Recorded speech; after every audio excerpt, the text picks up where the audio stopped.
There is a shot in the final season of Game of Thrones where the Iron Throne sits empty. The camera holds on it for longer than you expect. The swords catch the light from a hole torn in the ceiling of the Red Keep, and for a moment the throne looks less like a seat of power and more like a wound. Thousands of swords, melted together by dragonfire, twisted into something that was never meant to be comfortable. Nobody sits in it during this shot. Nobody needs to. The throne is the show. It is the thing everyone wanted and nobody understood, and the pursuit of it destroyed every single person who got close. That image, a throne made of swords in a room with no roof, is the entire story of Game of Thrones compressed into a single frame. But here is the thing about Game of Thrones. The story you watched on screen, the one that ran for 8 seasons and 73 episodes from April 17, 2011 to May 19, 2019, the one that drew over 19 million viewers for its finale and became the most discussed television event of its generation, that story is only the surface.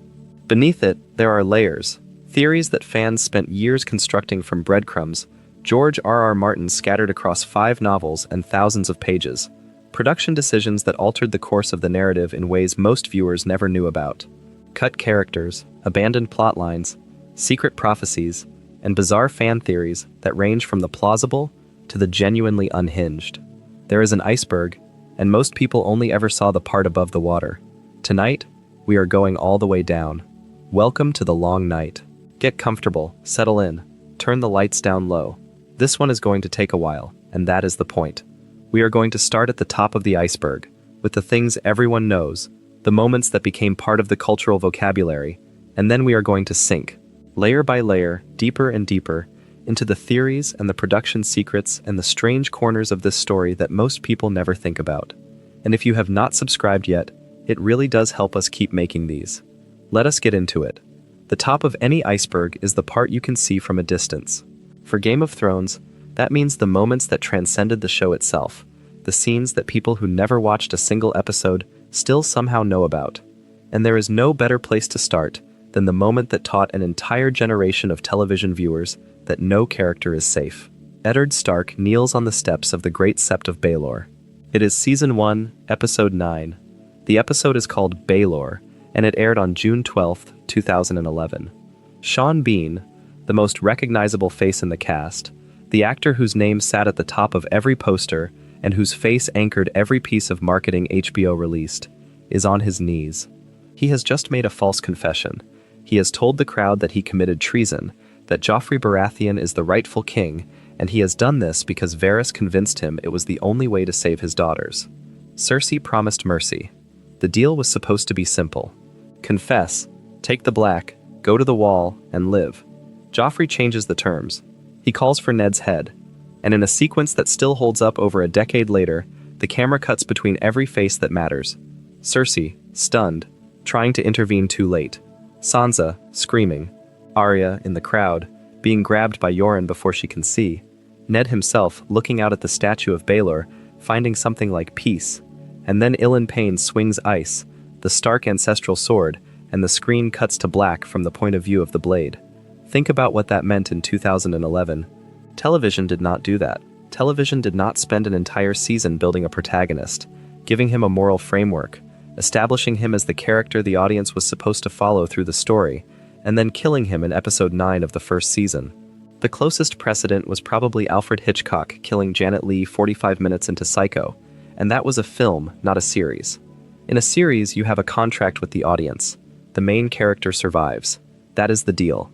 Game of Thrones broke that deal, and in doing so, it rewrote the rules of prestige television. But here is what most people do not talk about when they discuss Ned Stark's death. The show tells you it is coming. Not through foreshadowing in the literary sense, though there is plenty of that.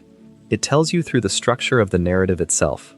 Ned is a man who operates by a single principle. Honor dictates behavior, regardless of consequences.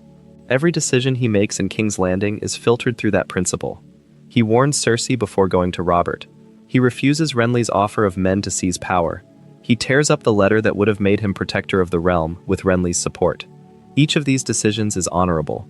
Each of them is catastrophic. The show is not surprising you when it kills Ned. It is showing you the logical endpoint of his philosophy in the world he inhabits. The surprise is not that Ned dies. The surprise is that you thought the show would save him anyway. That tension, The gap between what you expect from a story and what this particular story is willing to do is the engine that powered Game of Thrones for its first 4 seasons. And nowhere is that engine more devastating than in the moment that sits right next to Ned's death at the very top of the iceberg. The Red Wedding, Season 3, Episode 9, The Reigns of Castamere. It aired on June 2, 2013, and it broke the internet before breaking the internet was a phrase anyone used casually. The setup is deceptively simple. Robb Stark has broken his promise to Walder Frey.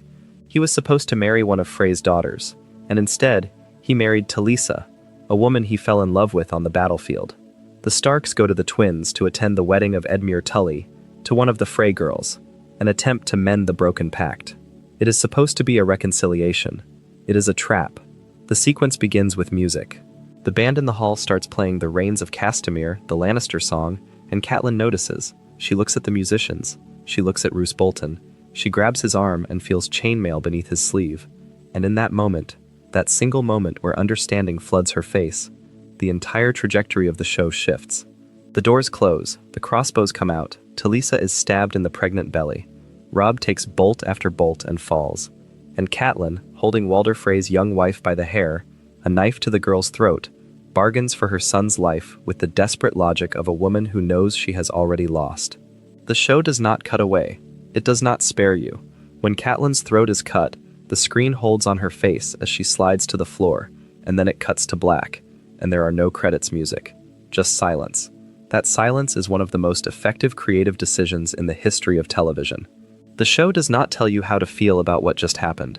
It does not give you a musical cue to process the emotion. It just ends, and you sit there in the dark with what you saw. The reaction videos that flooded YouTube in the days after that episode aired became a cultural phenomenon of their own. People filming their friends, their parents, their partners watching the Red Wedding for the first time. The shock was genuine and universal. George R.R. Martin, who wrote the source material, had published A Storm of Swords, the novel containing the Red Wedding, back in the year 2000. Book readers had carried that secret for 13 years, and the collective release when television audiences finally experienced it was something that had never happened before in the relationship between literature and adaptation. But here is a detail that sits slightly deeper. The Red Wedding is not just a shocking twist, it is a consequence. Every single thing that leads to it can be traced back to specific, understandable decisions made by characters acting according to their natures. Robb broke his oath because he fell in love. Walder Frey's entire identity is built on the feeling of being disrespected by greater houses. Tywin Lannister saw an opportunity to win the war without risking his army in the field, and took it. Roose Bolton calculated that the Starks were going to lose and switched sides. None of these people are acting out of character. The Red Wedding is not a random act of violence imposed on the story by a sadistic author. It is the inevitable collision of personalities and incentives that the story has been building for 3 seasons. And that is what makes it devastating rather than merely shocking. You can see how every piece fell into place. You can even see, looking back, that it could not have happened any other way. Before we move on, if you are enjoying this analysis, please consider subscribing. It helps the channel tremendously.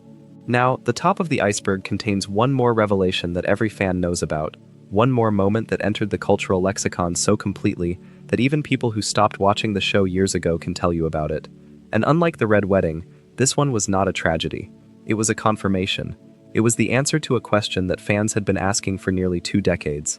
R+L J. Rhaegar Targaryen plus Lyanna Stark equals Jon Snow. The theory that Jon Snow is not Ned Stark's bastard son, but the child of Rhaegar Targaryen and Lyanna Stark, making him both a Stark and a Targaryen, the heir to the Iron Throne by blood, the living embodiment of the Song of Ice and Fire that gives the book series its name.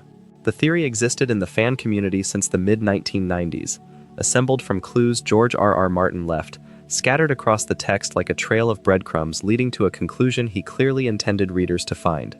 The fever dream Ned has in the first novel, where he remembers the Tower of Joy and his sister's words, "Promise me, Ned." The fact that Ned, the most honorable man in Westeros, refuses to tell anyone, even his own wife, who Jon's mother is. The blue winter roses that are associated with Lyanna appearing in Daenerys' vision in the House of the Undying, all of it pointed in one direction. The show confirmed it in Season 6, Episode 10, The Winds of Winter, which aired on June 26, 2016. Bran Stark, using his powers as the Three-Eyed Raven, travels back in time to the Tower of Joy, and sees what happened inside. He watches a young Ned Stark climb the tower and find his sister Lyanna dying in a bed soaked with blood, a newborn baby in her arms. She whispers to him, she makes him promise to protect the child, and the camera moves from the baby's face to a cut of adult Jon Snow, and the connection is made. 18 years of theorizing, confirmed in a single edit. What makes this moment so satisfying is not just the confirmation itself, it is what it reveals about the architecture of the story. George R.R. Martin reportedly told David Benioff and D.B. Weiss, the showrunners, that they could adapt his books if they could answer one question: who is Jon Snow's mother? They answered correctly. The entire series, from the first page of the first novel to the last episode of the show, was built around this secret. Ned Stark's honor, his willingness to let the world believe he had fathered a bastard, his silence in the face of his wife's resentment, and the court's judgment, all of it was an act of protection. Not for his honor, for a child. Think about what that reframes. Go back to every scene where Catelyn looks at Jon with barely concealed hostility. Go back to every moment where Jon feels like an outsider in his own family. Go back to Ned on the steps of the Great Sept, making a false confession to protect his children. He did this before. He spent his entire adult life making a false confession, telling the world a lie about his own honor to protect his sister's son. The revelation does not just change Jon's story, it changes Ned's. It transforms him from a man who made one mistake into a man who made the ultimate sacrifice of reputation, and it makes his death even more tragic, because he died before he could ever tell Jon the truth. That is the top of the iceberg. The moments everyone knows: Ned's death, the Red Wedding, Jon's parentage. These are the things that made Game of Thrones a phenomenon. The scenes that people talked about at work the next morning. The twists that made the show feel dangerous and alive and unlike anything else on television. But the iceberg goes deeper, much deeper, and the next layer is where the show starts to get genuinely strange. There is a moment in Season 6, Episode 5, that rewired the way people thought about the entire show. The episode is called The Door. It aired on May 22, 2016. And it contains a revelation so devastating, so structurally audacious, that it makes you reassess every single scene featuring one of the show's most beloved characters. Hodor, the gentle giant who can only say one word, his own name, Hodor. For 5 seasons, this was treated as a quirk, a character trait that was endearing and slightly comic. Hodor carries Bran. Hodor says Hodor. Hodor is scared of thunder. He is simple, kind, loyal, and his limitation is just part of who he is. Most viewers never questioned it. A character who can only say one word is a fantasy trope, and Game of Thrones is a fantasy show. And sometimes a quirk is just a quirk. It is not a quirk. It is a scar. In The Door, Bran is in a vision of the past, observing a young version of Hodor, then called Wylis, in the courtyard of Winterfell. Wylis is a stable boy. He can speak normally. He is bright and curious and whole. At the same time, in the present, the cave where Bran has been training with the three-eyed raven is under attack by the Night King and his army of wights. Mira Reed is screaming at Bran to warg into Hodor so they can escape. Bran, still locked in his vision of the past, reaches out with his power, and something goes wrong. The connection crosses time. Present-day Hodor begins carrying Bran toward the exit, while past Wylis collapses in the courtyard, seizing, his eyes rolling back. Mira screams at Hodor to hold the door. Hold the door so she can escape with Bran, while the wights claw and tear at the wood. Hold the door, hold the door, hold the door, hold door, Hodor. In the past, young Wylis is on the ground, convulsing, and the only words coming out of his mouth, over and over, are hold the door, slurring, compressing, breaking down into the single syllable that will define the rest of his life. Hodor. He is experiencing his own death. As a child, through a time loop created by the boy he will one day carry on his back, Wylis is living through the moment of his death, decades before it happens, and the trauma of that experience destroys his mind, leaving him with only those words. Hold the door, Hodor. George R.R. Martin confirmed to the showrunners that this is how Hodor's origin will be explained in the books as well. This was not an invention of the show. This was always the plan. For 20 years, across 5 novels, every time a character said Hodor and laughed, every time his limitation was played for gentle humor, the reader was actually hearing the echo of a man's death. The word is not a name, it is a command. It is the last thing Hodor ever heard before the Whites tore through the door, and it is the first thing Wylis ever said after his mind broke. Let that sit for a second. The show does not linger on the revelation with dramatic music or a character explaining what just happened. It does not need to. The cross-cutting between past and present does all the work. Young Wylis seizing on the ground, old Hodor bracing against the door with his body, and between them, the terrible understanding that these are the same moment, separated by decades but connected by Bran's power, collapsing into a single point of agony. Christian Nairn, who played Hodor, delivers the performance of his career in these final moments, and he does it without dialogue, because Hodor has never had dialogue. He has only ever had that one word, and now you know why, and knowing why makes it unbearable. This is the kind of moment that separates Game of Thrones from every other show that tried to imitate it. It is not shocking for the sake of shock, it is structurally perfect. It takes something you thought you understood, something you had accepted as part of the furniture of the world, and it reveals a mechanism beneath it that is both heartbreaking and inevitable. The time loop is closed. It was always closed. Hodor was always going to hold that door, because he already had, because a boy who would not be born for decades had already reached back and broken him. There is no escape from it. There is no version of the story where Wylis grows up whole. The tragedy was baked into the timeline from the beginning. And that is what makes the iceberg metaphor so fitting for this show. On the surface, Game of Thrones is a story about power. Who gets the throne, who loses it, who dies trying. But underneath, it is a story about time and consequence, and the way the past reaches forward to shape the present in ways nobody can escape. Hodor's story is the purest expression of that idea, but it runs through everything. The sins of the fathers, the debts that must be paid, the promises that cannot be broken without a cost that someone, eventually, will have to bear. We are sinking deeper now. The next layer of the iceberg is where casual viewers start to lose the thread, where the show's mythology becomes denser and the theories start to multiply.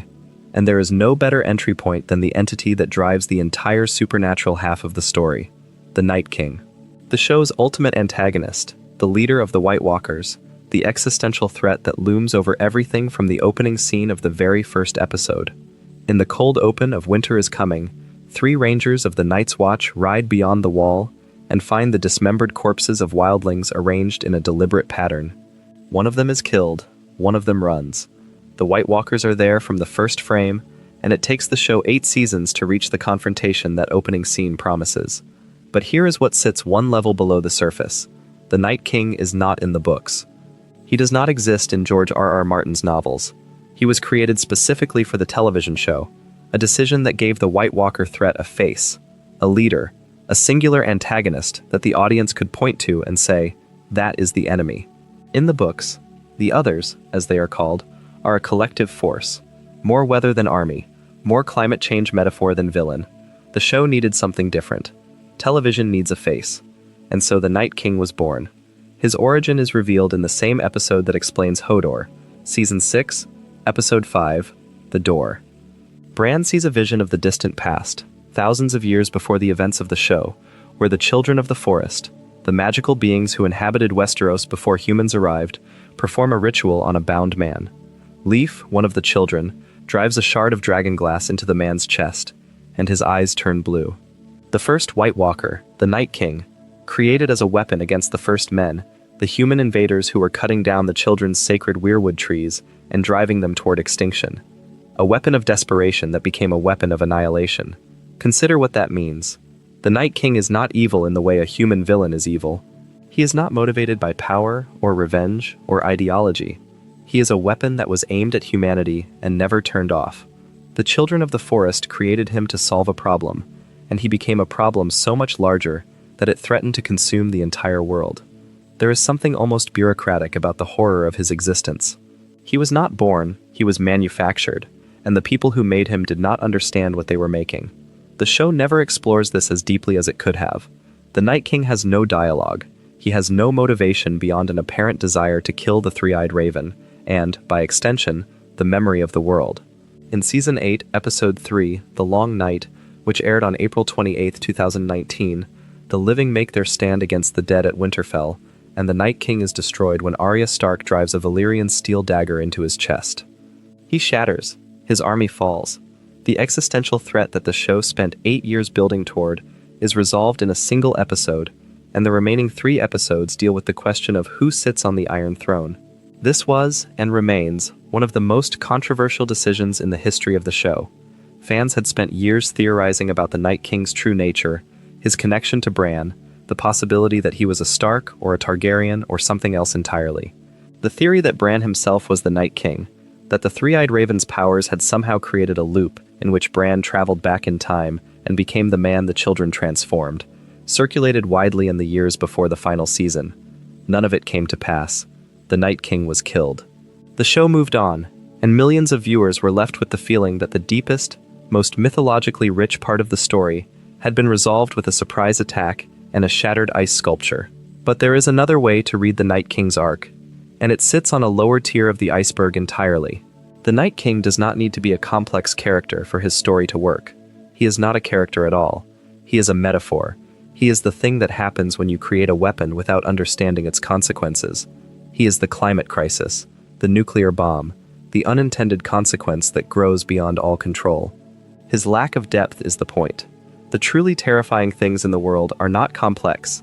They are simple forces that do not care about you, and no amount of political maneuvering or clever strategy can negotiate with them. You can only survive them, or you cannot. The Night King is the wall of ice water that does not care about your name. Whether you find that reading satisfying or insufficient says more about what you wanted from the show than about what the show was doing. And that tension, the gap between the story the audience wanted and the story the show told, is a theme we will return to again and again as we go deeper. Now we move into territory that the show handles with extraordinary care in its best moments and extraordinary speed in its worst. The destruction of the Sept of Baelor. Season 6, Episode 10. The Winds of Winter. June 26, 2016. This is, by almost any measure, the single greatest sequence the show ever produced, and it is driven almost entirely by music.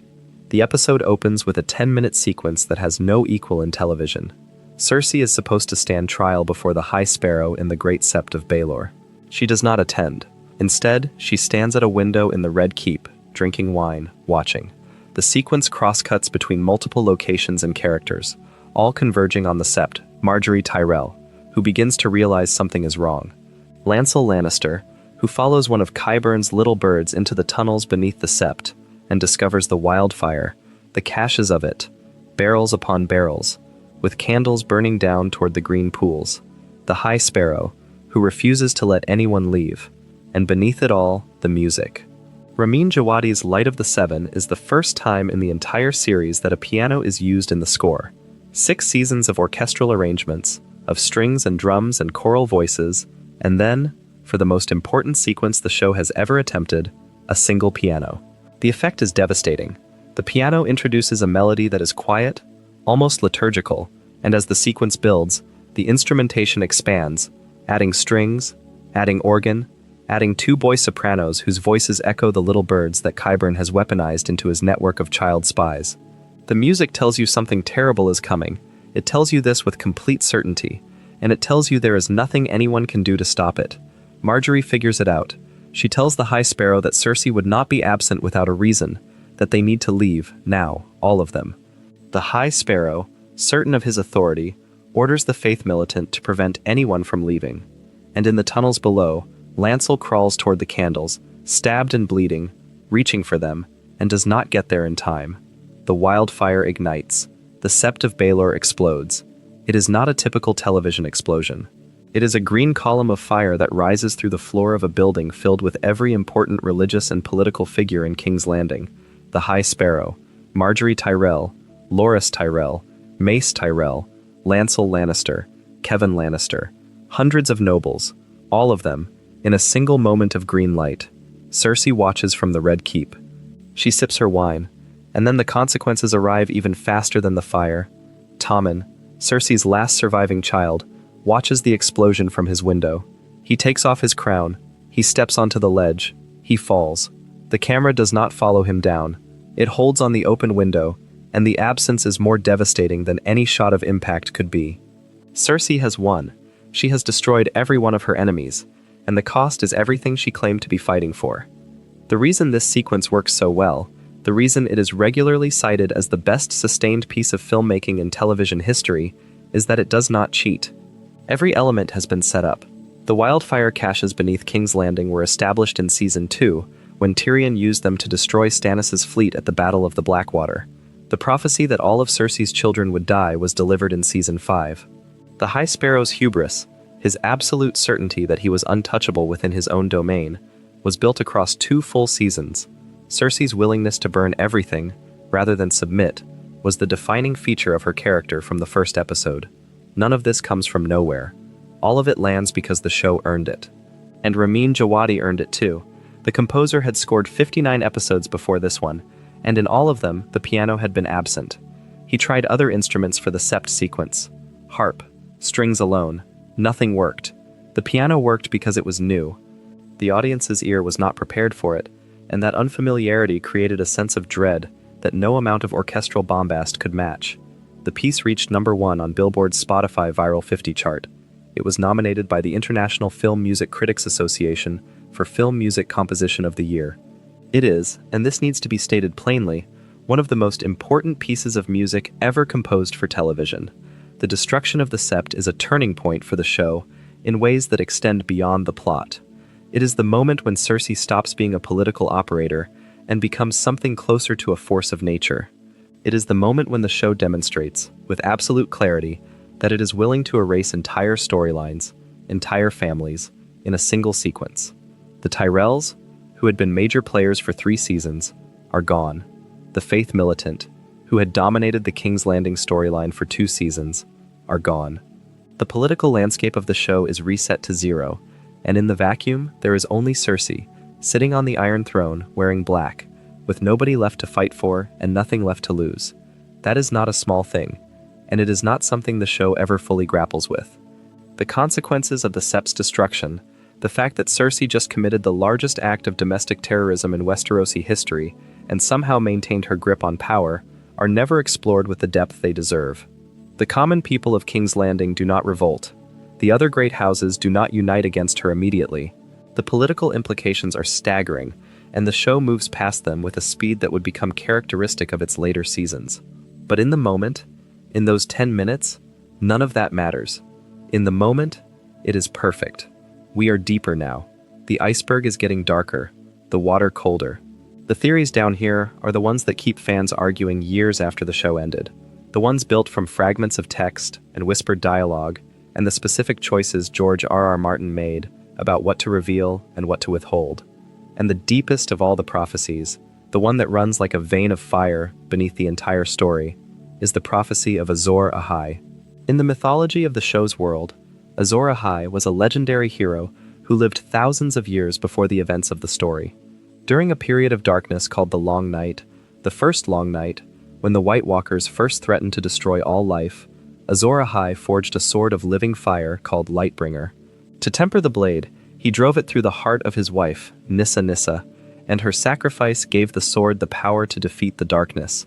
The prophecy states that Azor Ahai will be reborn, born amidst salt and smoke beneath a bleeding star, and will wield Lightbringer again to defeat the darkness when it returns. Melisandre, the Red Priestess played by Carice Van Houten, is the primary voice of this prophecy in the show. She arrives in Season 2 attached to Stannis Baratheon, whom she believes is Azor Ahai reborn. She is wrong. Stannis burns his own daughter alive and loses his war, and dies in the snow outside Winterfell. Melisandre then turns her attention to Jon Snow, and after she resurrects him in Season 6, Episode 2, Home, she becomes convinced that Jon is the prince that was promised, another name for the same prophesied figure. But the show never confirms who Azor Ahai actually is. Jon does not wield a flaming sword. He does not deliver the killing blow to the Night King. Arya does that, with a Valyrian steel dagger, not Lightbringer. Daenerys is born on Dragonstone, amidst the salt of the sea and the smoke of a funeral pyre, beneath a bleeding red comet, which fits the prophecy almost perfectly, but she burns King's Landing to the ground and is killed by Jon in the finale. The prophecy is introduced, repeated, analyzed by characters within the show, and then never resolved. It simply fades away. This is either a profound statement about the nature of prophecy or a dropped plotline, depending on how charitably you read the show's final seasons. In the books, Martin treats prophecy as something that is always true but never means what you think it means. Prophecies in his world are riddles, and the characters who try to fulfill them or prevent them always misunderstand them. Cersei spends her entire life trying to avoid the prophecy of the Valonqar, the little brother who will kill her, and in the show, she dies when the Red Keep collapses on her, and Jaime, her twin, who was born moments after her, making him technically her little brother. The prophecy was true. It just was not what she expected. The Azor Ahai prophecy may work the same way. Perhaps there is no single savior. Perhaps the prophecy was about a collective effort, or about the sacrifice Daenerys' dragons represented, or about something that will only become clear when Martin finishes the books. If he finishes the books. The show chose not to resolve it, and that choice, whether intentional or not, creates a void that the fan community has been filling with theories for years. And speaking of voids, there is an entire layer of the iceberg dedicated to the things Game of Thrones chose not to include. The characters and storylines from the source material that never made it to the screen. And the most significant of these, the one that book readers will never stop mourning, is Lady Stoneheart. In A Storm of Swords, published in the year 2000, Catelyn Stark dies at the Red Wedding. Her throat is cut, her body is thrown in the river, and then, in the novel's epilogue, she comes back. The Brotherhood Without Banners, led by Beric Dondarrion, finds her body 3 days after the massacre. Beric, who has been resurrected by Thoros of Myr 6 times, gives his life to bring Catelyn back. But what returns is not Catelyn. It is something else. Lady Stoneheart, as she comes to be known, is a walking corpse, her throat still slit, her skin white and waterlogged, incapable of speech because of the wound. She takes command of the Brotherhood and turns it into an instrument of vengeance, hunting down and hanging anyone connected to the Freys, or the Lannisters, or the betrayal at the Twins. Lady Stoneheart is one of the most powerful and disturbing characters in the books. She represents the ultimate corruption of a mother's love, grief transformed into something that is no longer grief, but pure, undiscriminating punishment. She is what Catelyn becomes when you strip away everything except the need for someone to pay, and the show cut her entirely. The decision was controversial. Fans expected her to appear at the end of Season 3 or Season 4. She never did. David Benioff and D.B. Weiss, the showrunners, apparently felt that having both Catelyn and Jon Snow return from the dead would diminish the impact of both resurrections. There is logic to that argument. The show's power comes partly from the sense that death is permanent, that when a character dies, they stay dead. Bringing Catelyn back, even in this monstrous form, might have undercut that sense, but the cost of cutting her is significant. In the books, Lady Stoneheart is the dark mirror of everything the Stark family represents. The Starks are about honor and justice, and the bonds of family. Lady Stoneheart is about what happens when justice becomes revenge, and the bonds of family become chains. Without her, the show loses an entire dimension of the story's exploration of grief and its consequences. She is not alone. The books contain entire storylines and characters that never appeared on screen. Young Griff, a character in A Dance with Dragons who claims to be Aegon Targaryen, the son of Rhaegar, supposedly killed as an infant during the sack of King's Landing, but secretly smuggled to safety and raised in exile. If his claim is true, he has a stronger claim to the Iron Throne than Daenerys. His existence complicates every political calculation in the story. The show removed him entirely, giving elements of his storyline to other characters. Victarion Greyjoy, Euron's brother, a brutal warrior sailing to Meereen with a magical horn that can supposedly bind dragons. Cut. Arianne Martell, the heir to Dorne, whose political scheming drives the Dornish storyline in the books. Cut, replaced with the Sand Snakes, a change that was widely regarded as one of the show's weakest adaptations. Strong Belwas, a eunuch pit fighter who serves as one of Daenerys' most colorful companions. Cut. Penny, a dwarf performer who becomes connected to Tyrion's story in the later books. Cut. Wyman Manderly's entire conspiracy, the Grand Northern Conspiracy, in which the Northern Lords secretly plot to restore the Starks to Winterfell while outwardly serving the Boltons, drastically simplified. Each of these cuts was a practical decision. Television has constraints that novels do not. A cast can only be so large before the audience loses track. A budget can only cover so many locations, so many sets, so many extras. The showrunners made choices, and many of those choices were defensible. But the cumulative effect of these cuts is that the show became a simpler story than the books. Not a worse story necessarily, but a story with fewer dimensions, fewer complications, fewer characters pulling in different directions. The books are a labyrinth. The show is a corridor. Both get you somewhere, but the experience of the journey is different. And for readers who loved the labyrinth, the corridor could feel claustrophobic. We are in the middle waters of the iceberg now, and the light from the surface is starting to dim. Down here, the theories get stranger, the production secrets get darker, and the gap between the show as it was and the show as it could have been gets wider.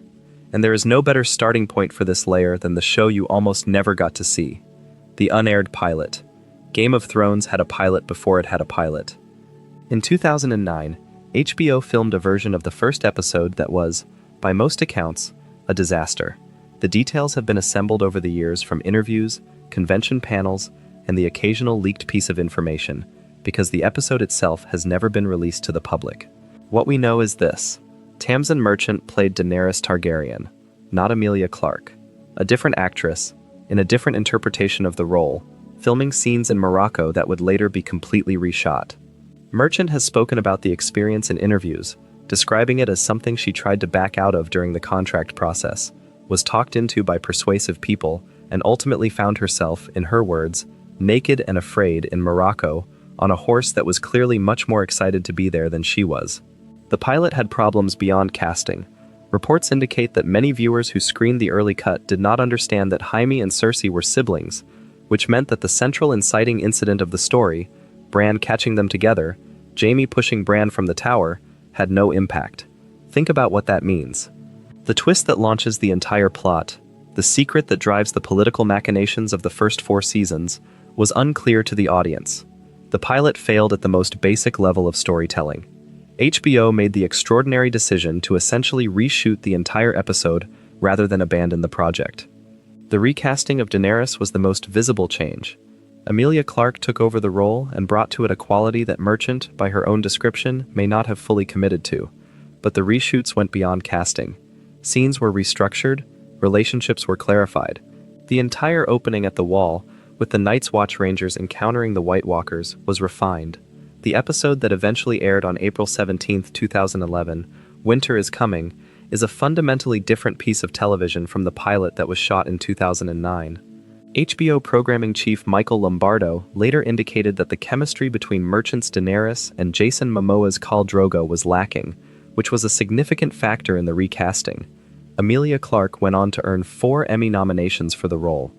The entire trajectory of the show, one of the most successful and culturally significant television programs ever made, hinged on the decision to reshoot rather than scrap.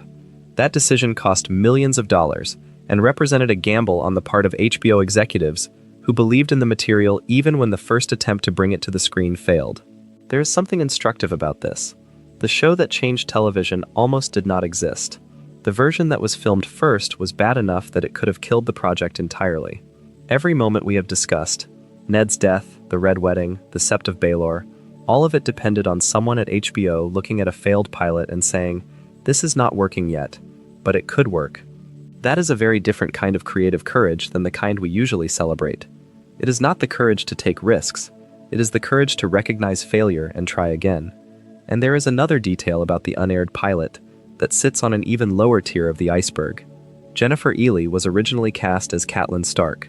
She filmed scenes for the pilot and then left the project, replaced by Michelle Fairley, who would go on to deliver one of the most devastating performances in television history at the Red Wedding. The pilot also reportedly featured a very different version of the Winterfell scenes, with a tone that was less assured, less confident in its own world. The show found its voice in the reshoot. The cold, measured authority of the finished first episode, the way it drops you into a world and trusts you to figure it out, that was not present in the original version. The unaired pilot is the ghost that haunts the entire series. It is the road not taken, the version of Game of Thrones that died so that the version we know could live. And HBO has never released it.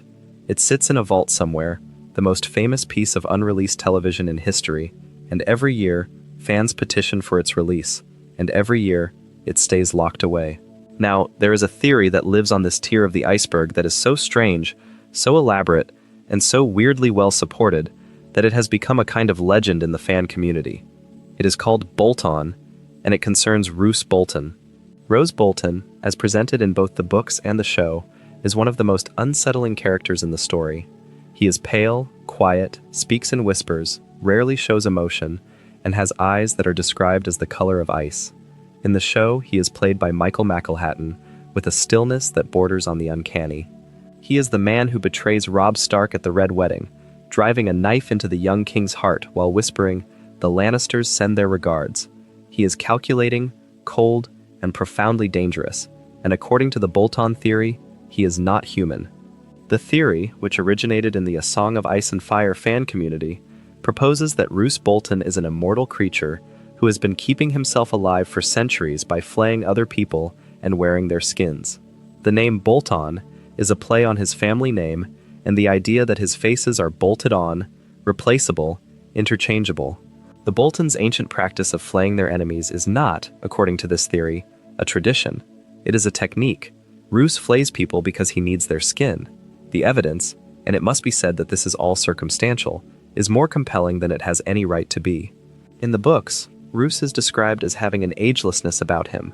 He is past 40 but unwrinkled, with scarce a line to tell of the passage of time. His eyes are pale, almost colorless, and characters consistently describe a sense of wrongness when they are near him. He speaks in whispers not as an affectation, but because, the theory suggests, his vocal cords do not quite work the way human vocal cords work. He leeches himself regularly, ostensibly for health reasons, but the theory proposes that the leeching is necessary to maintain whatever process keeps his borrowed skin attached to whatever he actually is beneath it. And then there is Ramsay, Roose's bastard son, who shares his father's pale eyes. The theory suggests that Roose is not raising Ramsay to be his heir in the traditional sense. He is raising Ramsay to be his next body. When the current skin begins to fail, when the current identity has run its course, Roose will kill Ramsay and take his skin, and the cycle will continue, as it has for centuries. One Bolton after another, all of them the same creature wearing different faces. There is no direct evidence for this. George R.R. Martin has never confirmed or denied it. It exists in the space between textual analysis and creative fiction, the kind of theory that is almost certainly not true but is so fun, so well constructed, and so perfectly suited to the world Martin has built that it feels like it should be true. The Boltons have been flaying people for thousands of years. Their sigil is a flayed man. Their words are, "Our blades are sharp." If you were going to hide an immortal skin stealer in this world, you would hide him exactly where Roose Bolton sits. The Bolton theory is a perfect example of what makes the Iceberg so deep. It takes real textual evidence, the descriptions of Roose's appearance, the Bolton family history, the practice of flaying, and it builds a structure on top of it that is internally consistent, narratively satisfying, and completely unverifiable. It is not a theory in the scientific sense. It is a story about a story, a fan creation that lives alongside the official text as a kind of parallel narrative. And the fact that it has endured, that people are still discussing it years after the show ended, and decades after the books were published, speaks to the richness of the world Martin created. A world where even the minor characters have enough depth to support an entire mythology of their own. And if the Bolton theory is the strangest theory with real textual support, then the theory that sits directly below it on the iceberg is the one that pushed the fan community to its absolute breaking point of creative interpretation. The time-traveling fetus theory, known formally as D plus D equals T, Daenerys plus Drogo equals Tyrion. The theory proposes that Tyrion Lannister is actually Rhaego, the supposedly stillborn child of Daenerys and Khal Drogo. When Mirri Maz Duur performed blood magic to save Drogo's life in Season 1, the theory argues she did not simply kill Rhaego in the womb. She opened a wormhole in time and sent the unborn child backward, implanting it in the womb of Joanna Lannister, displacing the fetus that Joanna was already carrying and replacing it with Rhaego, who would be born as Tyrion, killing Joanna in the process. A time-traveling fetus. The theory was created by a Reddit user named XYZeth and became one of the most widely discussed, widely mocked, and perversely beloved pieces of fan theorizing in the history of the internet. It has been widely dismissed, including, by some accounts, by Emilia Clarke herself. It is, by any rational standard, absurd, and yet it persists, not because anyone seriously believes it, but because it represents the logical endpoint of what happens when a fan community has spent too long without new source material and too much time reading between lines that may not have anything between them. The time-traveling fetus theory is the Iceberg's sense of humor. It is the moment where the obsessive close reading that produces genuinely illuminating theories like R+L=J goes off the rails and produces something that is beautiful in its madness. And it belongs on the iceberg precisely because the iceberg is not just about what is true, it is about what the story inspires people to imagine. But now we need to talk about what is real, and what the show actually did with its most ambitious character arc. We need to talk about Daenerys Targaryen. There is a scene in The Bells, Season 8, Episode 5, which aired on May 12, 2019, that divided the fan community more sharply than any other moment in the show's history. Daenerys is sitting on Drogon above King's Landing. The city has surrendered. The bells are ringing. The Lannister soldiers have thrown down their swords. The war is over. She has won. And then she burns the city anyway. Drogon unleashes fire on the streets of King's Landing, and Daenerys, who spent 7 seasons as the breaker of chains, the liberator of slaves, the woman who walked into a funeral pyre and emerged with 3 dragons, deliberately incinerates hundreds of thousands of innocent people. The woman the audience was trained to root for becomes the show's final villain, and she does it with 4 episodes of build-up in a season that only had 6. This is the most controversial creative decision in the history of Game of Thrones, and the debate around it is genuinely complex, because there are 2 valid criticisms that point in completely opposite directions. The first criticism is that Daenerys' turn is unearned, that the show did not do enough work to make her descent into tyranny feel psychologically credible. The second criticism is that the turn was always coming, that the show telegraphed it from the very first season, and that the only people who did not see it coming were the people who did not want to see it. Both of these criticisms have merit. The foreshadowing is real. In Season 2, Episode 4, Garden of Bones, Daenerys declares that she will lay waste to armies and burn cities to the ground.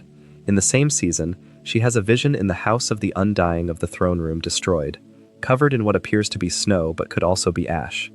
In Season 4, she crucifies 163 slave masters without trial, an act of revenge presented as justice. In Season 5, she feeds a nobleman to her dragons to make a point. In Season 6, she burns the Dothraki leaders alive inside their temple to assert dominance. In Season 7, she incinerates the Tarly soldiers who refuse to kneel, including Sam Tarly's father and brother, against the advice of Tyrion. The pattern is there. Daenerys has always used fire as her primary instrument of power, and she has always been willing to kill people who stand in her way. What changed in the final season was not her character but her context. She lost Jorah. She lost Missandei. She learned that Jon had a stronger claim to the throne. The people of Westeros did not love her the way the people of Essos did. She was isolated, grieving, and surrounded by advisors who had failed her repeatedly. The bells rang, and the city surrendered, and in that moment she chose to rule through fear, because love was no longer available to her. The problem is not the destination. George R.R. Martin confirmed that Daenerys' burning of King's Landing is how the story ends in the books as well. The problem is the speed. 7 seasons of gradual escalation needed more than 4 episodes to reach their conclusion. The audience needed to see Daenerys' isolation deepen, needed to watch her advisors fail her over a longer period, needed to feel the psychological collapse in real time rather than in montage. The show gave us the destination but compressed the journey to the point where it felt like a betrayal rather than a tragedy. And that is the real wound of the final season. Not that the ending was wrong, but that it was rushed. Not that Daenerys became a tyrant, but that she became a tyrant between episodes. The show that had always been defined by its patience, its willingness to let consequences unfold over seasons rather than episodes, abandoned that patience at the moment when it mattered most. The result was a finale that felt earned by the books, but not by the show, a conclusion that worked in outline but not in execution. There is a version of the final season, one that exists only in theory, where Daenerys' descent takes 2 full seasons instead of 1 shortened one, where the audience watches her lose allies one by one, watches her judgment curdle, watches the liberator become the conqueror in real time. That version does not exist. HBO reportedly offered Benioff and Weiss the budget for 10 episodes in the final season, possibly even additional seasons. They declined. They wanted to move on.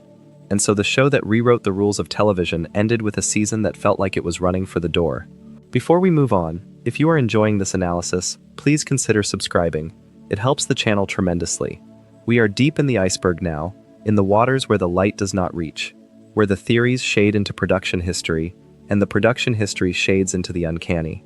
And there is a piece of Game of Thrones production history so perfectly absurd that it has become a symbol for everything the fan community felt was wrong with the final season. The Coffee Cup.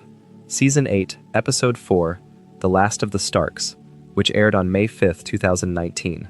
During a feast scene at Winterfell, a disposable coffee cup is visible on the table in front of Daenerys Targaryen. It sits there, in the shot, clearly modern, clearly wrong, for several seconds. And nobody caught it before the episode aired. The art director, Hauke Richter, told reporters that the cup was not from Starbucks, but from a local coffee shop in Northern Ireland where the show was filmed.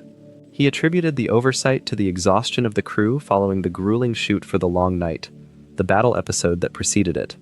HBO released a tongue-in-cheek statement. The latte that appeared in the episode was a mistake. Daenerys had ordered an herbal tea. The cup was digitally removed from subsequent airings and streaming versions. On the surface, this is a trivial mistake. Every show has continuity errors, but the coffee cup took on a significance that went far beyond its physical presence because it became a metaphor. For years, Game of Thrones had been the most scrutinized show on television, a program where fans analyzed every frame for hidden meanings, where a raven flying in the background of a shot could launch 1,000 Reddit threads. The show demanded that level of attention. It earned it, and then, in the final season, a coffee cup sat on the table and nobody noticed. The implication was clear. Even if nobody said it outright, the people making the show had stopped paying the same attention the audience was paying. Whether that is fair or not, whether the exhaustion of producing the most technically ambitious season of television ever made is a reasonable excuse, the coffee cup became the icon of a show that had lost its grip on its own details. It sits on the iceberg because it is simultaneously the least important and most revealing mistake the show ever made. And then there is the water bottle. In the series finale The Iron Throne, Season 8, Episode 6, which aired on May 19, 2019, a plastic water bottle is visible behind Samwell Tarly's foot during the dragon pit scene where the surviving lords and ladies choose Bran as king. Again, a trivial error. Again, digitally removed. Again, the kind of mistake that would have been unremarkable in any other show but became, in the context of Game of Thrones' final season, evidence of a production that had reached the end of its investment. The fan reaction to the final season was unlike anything television had seen before. A petition on change.org called for HBO to remake Season 8 with different writers accumulated over 1.8 million signatures. Actors gave interviews where their body language and carefully chosen words suggested deep ambivalence about the material. Kit Harington, who played Jon Snow, reportedly checked into a wellness facility after the show wrapped. The cultural event that had united millions of viewers around water coolers and social media threads ended not with celebration, but with a collective sense of disappointment so widespread that it became its own phenomenon. The backlash was also aimed specifically at the showrunners, David Benioff and D.B. Weiss, who had shepherded the show from its inception and who had, in the earlier seasons, done extraordinary work adapting Martin's novels for television. The criticism was that once the show outpaced the books, beginning roughly in Season 6, the writing lost the narrative density and psychological nuance that had defined the show's best years. Scenes that would have taken entire episodes to develop were compressed into moments. Character arcs that required seasons of build-up were resolved in single episodes. The pacing, which had always been deliberate, became frantic. Whether this is entirely fair is a question worth sitting with. Benioff and Weiss signed on to adapt a series of novels. When those novels ran out, they were left to finish a story that its own creator had been unable to finish for more than a decade. Martin's last published novel in the main series, A Dance with Dragons, came out in 2011, the same year the show premiered. As of today, in 2026, the next novel, The Winds of Winter, has still not been published. The showrunners were asked to do something Martin himself could not do: end the story. That they ended it imperfectly is undeniable. That anyone could have ended it perfectly is far from certain, but the backlash had consequences beyond the show itself. Benioff and Weiss had been hired by Lucasfilm to write and produce a new series of Star Wars films. After the Game of Thrones finale, they stepped away from that project.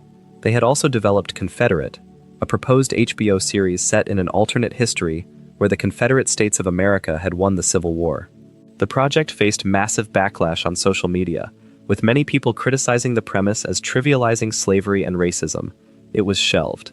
The creative capital that Game of Thrones had built, the sense that Benioff and Weiss could do no wrong, evaporated in the span of 6 episodes. And perhaps the most ironic consequence of all is what happened to the show's cultural footprint. In the years immediately following the finale, Game of Thrones seemed to vanish from the conversation in a way that was almost unprecedented for a show of its size. Other prestige dramas, Breaking Bad, The Sopranos, The Wire, continued to be discussed and recommended years after they ended. Game of Thrones did not. The final season did not just disappoint fans. It retroactively diminished the entire series in the public imagination. People who had named their daughters Khaleesi stopped talking about it. The memes stopped circulating. The rewatches did not happen at the scale anyone expected. This is not a small thing. A show that was arguably the most culturally significant television event since the moon landing ended, in a way that made people not want to think about it. That is a remarkable failure of the ending, and it is separate from whether the ending was narratively defensible. The destination may have been correct. The journey's final leg was not, and the audience, which had invested years of emotional energy into the journey, could not forgive the stumble at the finish line. There is a deeper layer still, one that concerns not the show itself, but the relationship between the show and the books, and the man who wrote them. George R.R. Martin's involvement with Game of Thrones is one of the most fascinating and painful creative relationships in the history of adaptation. He wrote scripts for the show in its early seasons, contributing one episode per season for the first 4 years. He wrote The Lion and the Rose, the Purple Wedding episode in Season 4, which aired on April 13, 2014, an episode he scripted that killed one of his own most infamous creations. His scripts were widely praised for their fidelity to the source material and their literary quality, but as the show progressed, Martin's involvement decreased. He stopped writing episodes after Season 4. His attendance at production meetings reportedly became less frequent, and the reason was obvious to anyone who was paying attention. He was trying to finish the books.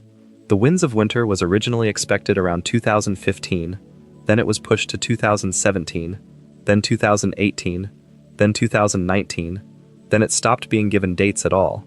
Martin posted updates on his blog that alternated between optimistic progress reports and apologetic explanations for delays. He took on other projects. He consulted on the prequel series, House of the Dragon. He attended conventions. He wrote other books and stories set in the same world. But The Winds of Winter did not come out. The relationship between Martin and the show became strained in ways that were mostly hidden from the public, but occasionally surfaced. Martin reportedly disagreed with the show's decision to cut Lady Stoneheart. He reportedly had different ideas about the ending, or at least about the path to the ending. He reportedly felt that the show's later seasons diverged too far from his vision, but he also reportedly gave the showrunners the broad strokes of how the story would end, including Daenerys' turn, Bran becoming king, and Jon killing Daenerys. The specifics would be different. The destination would be the same. This brings us to the single most illuminating document in the entire Game of Thrones iceberg. Not a theory, not a deleted scene, a letter. A 3-page letter that George R.R. Martin wrote to his literary agent in 1993, outlining the story he intended to tell.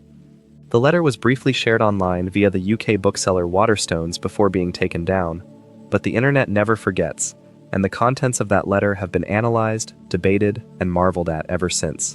The 1993 outline describes a trilogy, 3 novels. The first would be called A Game of Thrones, and that title stuck. The story Martin described in those 3 pages is recognizably the same story he eventually told, but the specifics are wildly, sometimes disturbingly, different. 5 characters would survive the entire trilogy: Daenerys, Arya, Jon, Bran, and Tyrion. These were the pillars. Everything else could change, but these 5 would endure. And in the show, remarkably, all 5 do survive. Whether Martin told the showrunners this, or whether the show arrived at the same conclusion independently, the structural commitment to these 5 characters held for over 20 years of storytelling. But the specifics. Sansa Stark, in the original outline, marries Joffrey and has his child. She chooses her husband and son over her parents and siblings, a decision Martin wrote she would later bitterly regret. That is a very different Sansa from the one the show and the published novels gave us. A Sansa who is a victim rather than a collaborator, who is trapped rather than choosing, who never willingly aligns herself with the Lannisters. And then there is the Jon and Arya relationship. In Martin's original outline, Arya falls in love with Jon Snow. Their passion torments them throughout the trilogy, complicated by the fact that they believe they are half-siblings.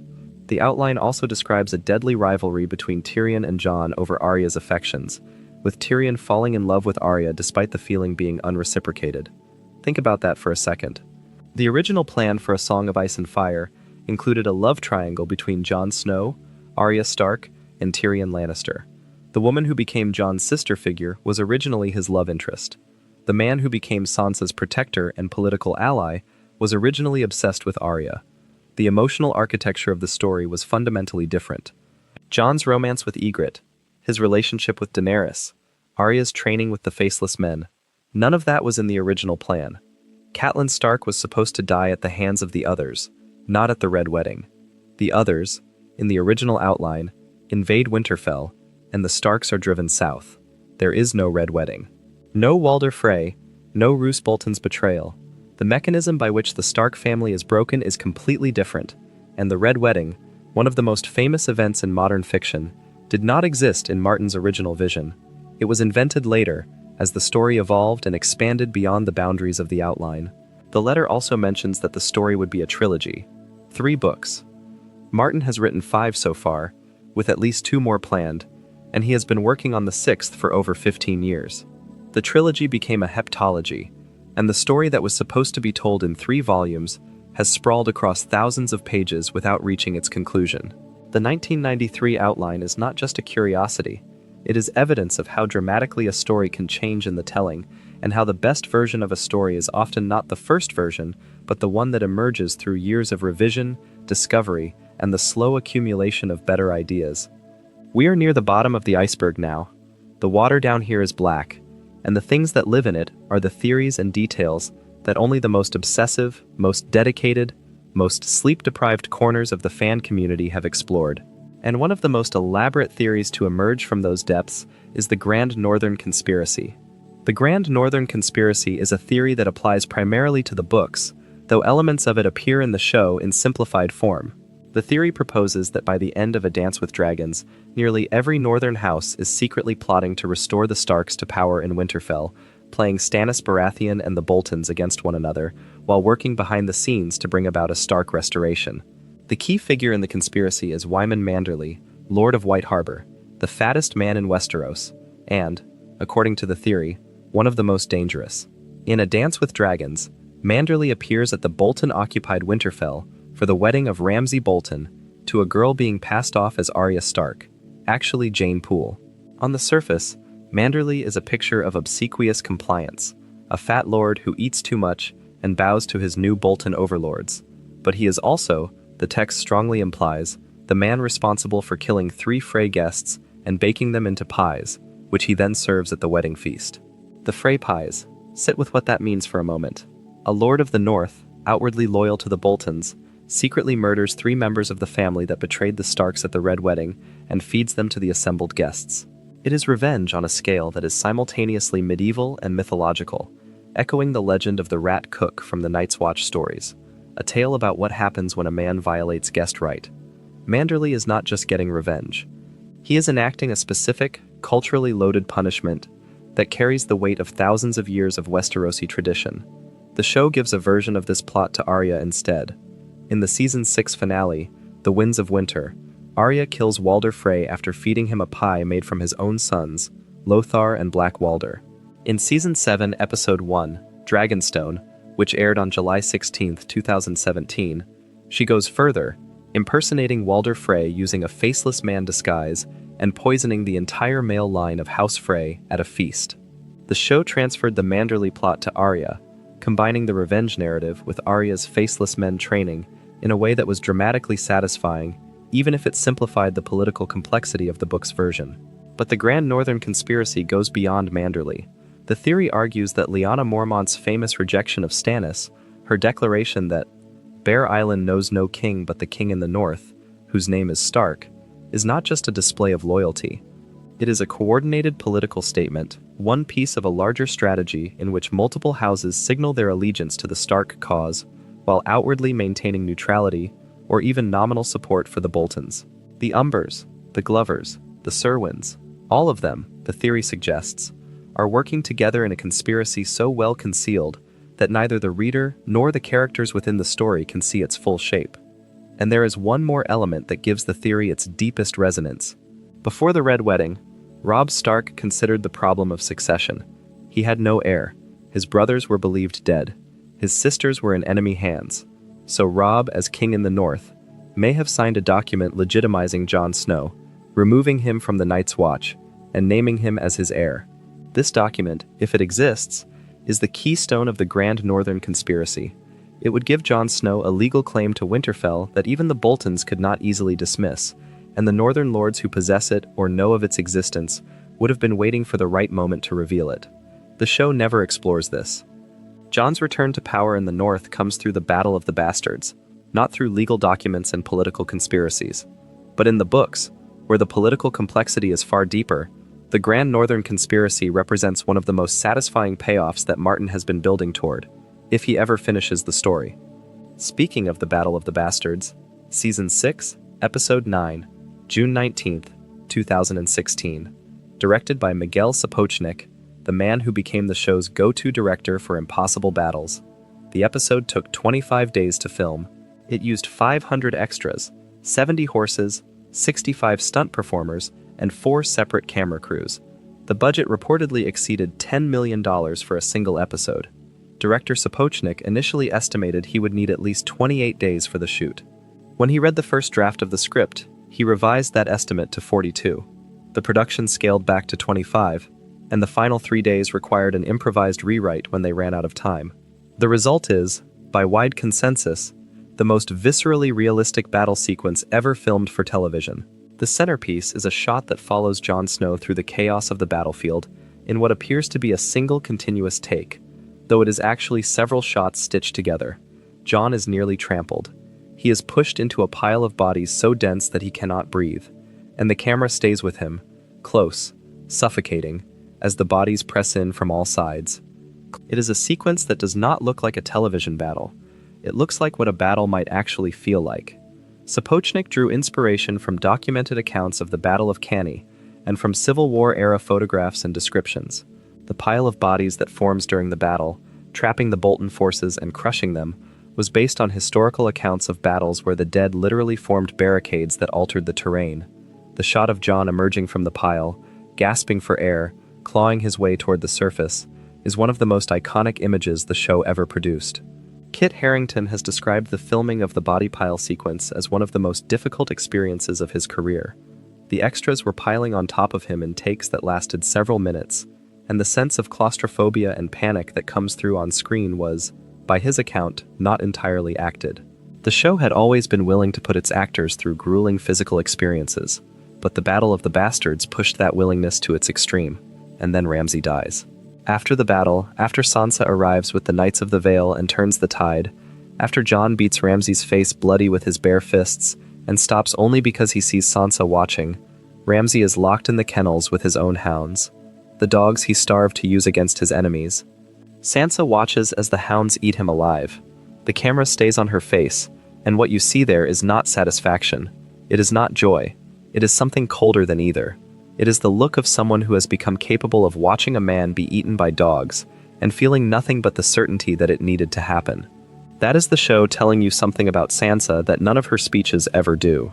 She has been through Joffrey, through Littlefinger, through Ramsay. Each of them broke something in her and replaced it with something harder.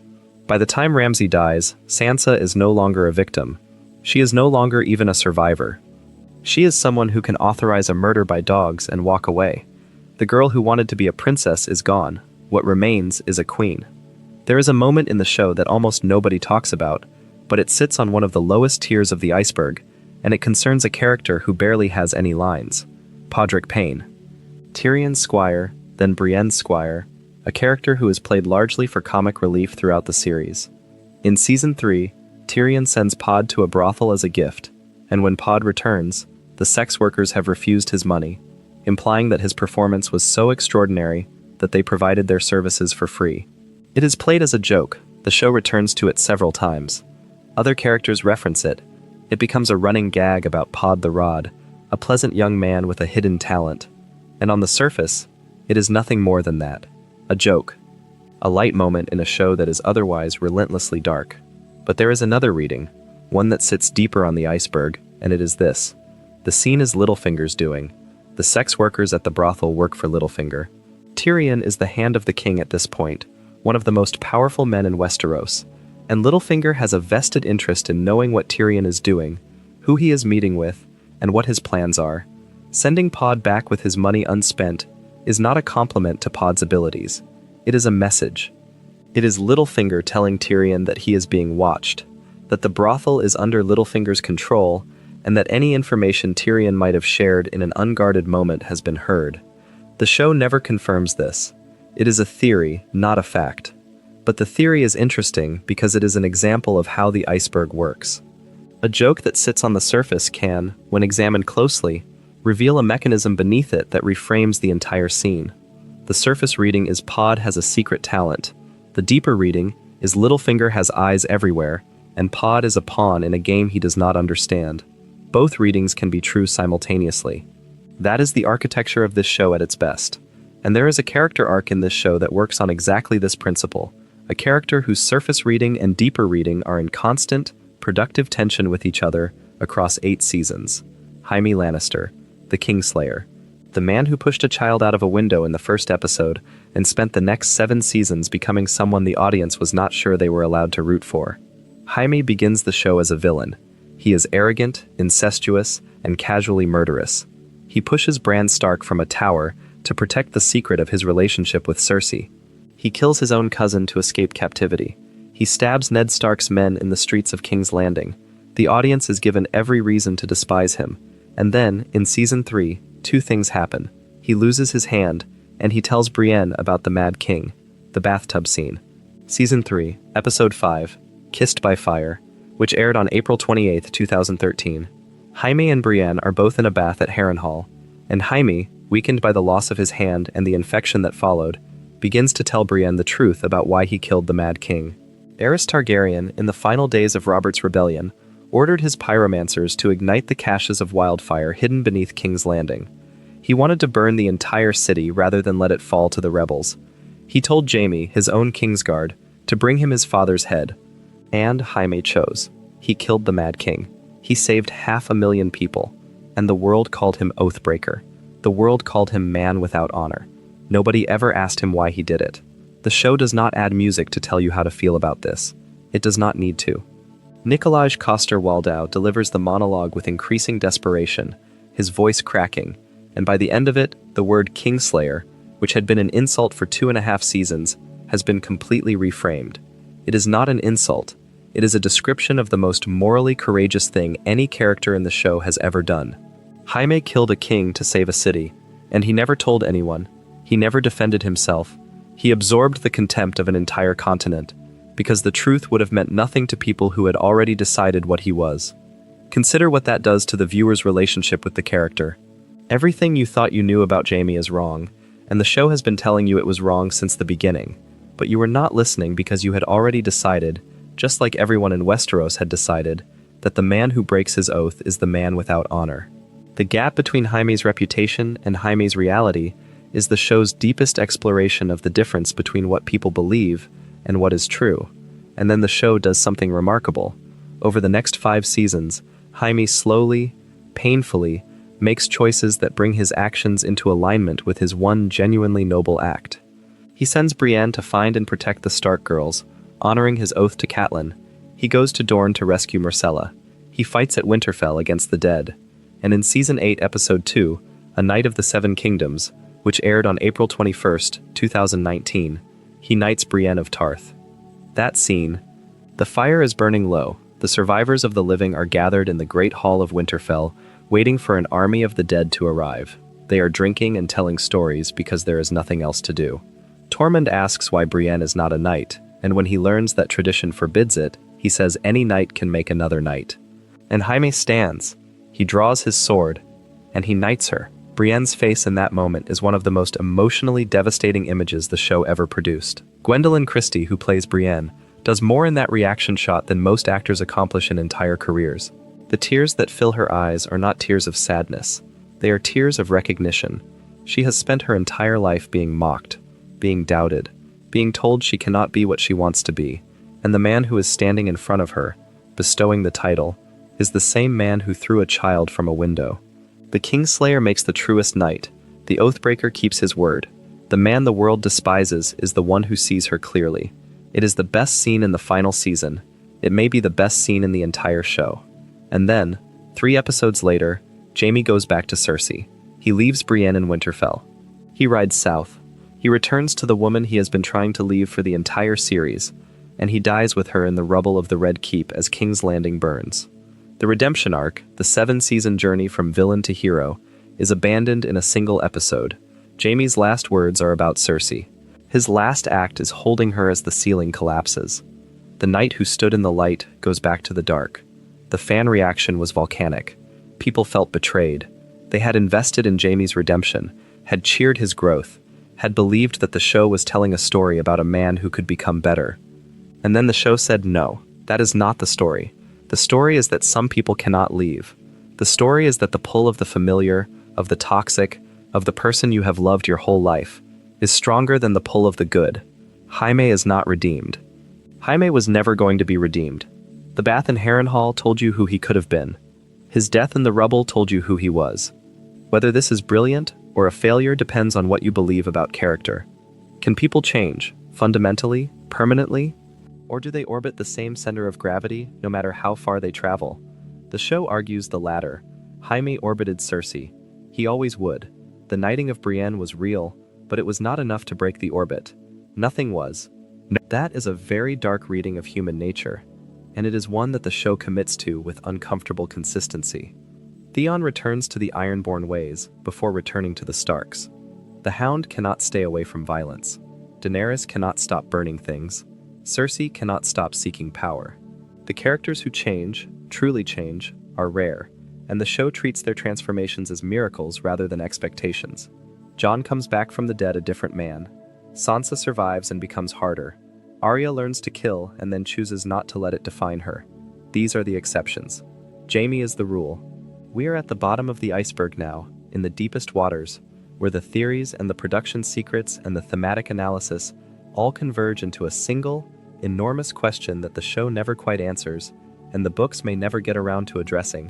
What is the Three-Eyed Raven, and what does it actually want? Bran Stark becomes the Three-Eyed Raven over the course of the show. He falls from a tower in the first episode. He loses the use of his legs. He goes north of the wall, finds the previous Three-Eyed Raven, an ancient figure fused with the roots of a weirwood tree, played by Max von Sydow in Season 6, and inherits the old man's powers. He can see the past. He can see the present. He can, in some limited way, influence events across time, as the Hodor revelation demonstrates. By the end of the show, he has become something that is no longer quite human, a repository of memory, a living archive of everything that has ever happened. And then, in the series finale, he becomes king. The lords and ladies of Westeros gather in the dragon pit of King's Landing to decide who will rule, and Tyrion suggests Bran, not because Bran has armies, not because Bran has a claim by blood, because Bran has the best story. That is Tyrion's argument. The person who should rule is the person who can unite people through narrative, and Bran, who carries the memory of the entire world, has the greatest story of all. This is either the most profound thematic statement the show ever makes, or the most unsatisfying narrative conclusion in television history. The argument for it is this: the entire show has been about stories. The stories people tell about themselves, about their families, about their nations. Robert's Rebellion was built on a story, the story that Rhaegar kidnapped Lyanna, which turned out to be a lie. The War of the Five Kings was driven by competing stories about who had the right to rule. Daenerys' entire identity was a story she told about herself. The rightful queen, the breaker of chains. Stories are power in this world, and the person who controls all stories has the most power of all. The argument against it is simpler. Bran does nothing. From the moment he becomes the Three-Eyed Raven, he sits in a wheelchair and stares into the middle distance. He provides crucial information at key moments, revealing Jon's true parentage, providing strategic intelligence, but he does not act. He does not fight. He does not lead. He does not inspire. During the Battle of Winterfell, while thousands die defending him, he wargs into a flock of ravens and flies around. The show never explains what he was doing during that time or why it mattered. He simply absents himself from the climactic battle of the story and returns when it is over. And then there is the deeper question, the one that sits at the very bottom of the iceberg. Did Bran plan all of this? Is the three-eyed raven a benevolent force that wanted to save humanity? Or is it a manipulative entity that orchestrated events across centuries to place itself on the throne? The show provides evidence for both readings. Bran tells Jaime that if Jaime had not pushed him from the tower, he would never have become the three-eyed raven. That is not comfort. That is a statement of causation. The boy who fell became the being who rules. The injury was the origin story. And consider, the previous three-eyed raven is, in the books, a character named Brynden Rivers, also known as Bloodraven. He was a Targaryen bastard, a former Hand of the King, a spy master, and a sorcerer who was sent to the Wall and eventually disappeared beyond it. He was a manipulator in life, a man who used information as a weapon, who maintained networks of spies and operatives throughout the Seven Kingdoms. He was, in many ways, a medieval intelligence operative. And this is the entity whose power Bran inherits. If Bloodraven was a manipulator, and Bran inherits his powers and his role, is Bran a manipulator? When Bran tells Tyrion in the finale that he came all this way because he knew he would be offered the crown, is that prophecy or ambition? When he asks, in the final scene of the series, where Drogon went, is he concerned about the dragon's safety or about locating a potential threat to his power? The show does not answer these questions.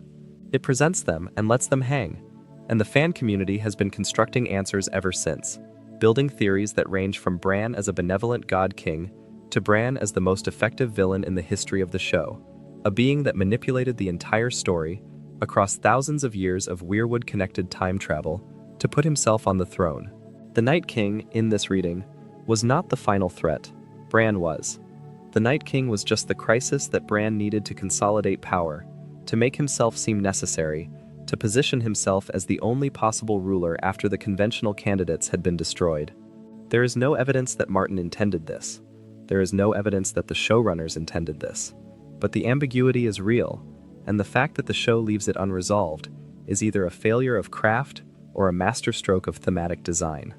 A story about the corrosive nature of power that ends with an all-knowing being on the throne and nobody asking whether that is a good idea. A story about the importance of stories that ends with the being who controls all stories ruling everyone. The surface reading is hopeful, the deeper reading is terrifying. And once you see the deeper reading, you cannot unsee it. There is a detail in the finale that most people miss, and it crystallizes this ambiguity perfectly. When Tyrion suggests Bran as king, he asks, "Bran, would you be willing to take on this burden?" And Bran says, essentially, "Why do you think I came all this way?" Not "I would be honored," not "I will try to serve," not even "I accept." Why do you think I came all this way? As if he knew, as if he always knew, as if the journey from the tower in Winterfell to the throne in King's Landing was not a story that happened to him, but a story he made happen. Sit with that for a moment. The show began with a boy who climbed a tower because he loved to climb, who saw something he was not supposed to see, who fell and lost the use of his legs. 8 seasons later, that boy sits on the throne of the Seven Kingdoms with the power to see everything, past and present, across the entire world. The story of Bran Stark is the story of Game of Thrones itself, a thing that started as something recognizable and ended as something nobody could have predicted, something that defies easy interpretation, something that rewards obsessive analysis and resists definitive conclusions. And that is why the Iceberg exists. Not because the show has secrets, though it does. Not because the books have theories, though they do. The Iceberg exists because the story is deep enough to sustain this kind of excavation. Every layer reveals something new. Every theory illuminates a corner of the narrative that you might have walked past. Every production detail adds context to what you saw on screen. The Iceberg is not just a chart.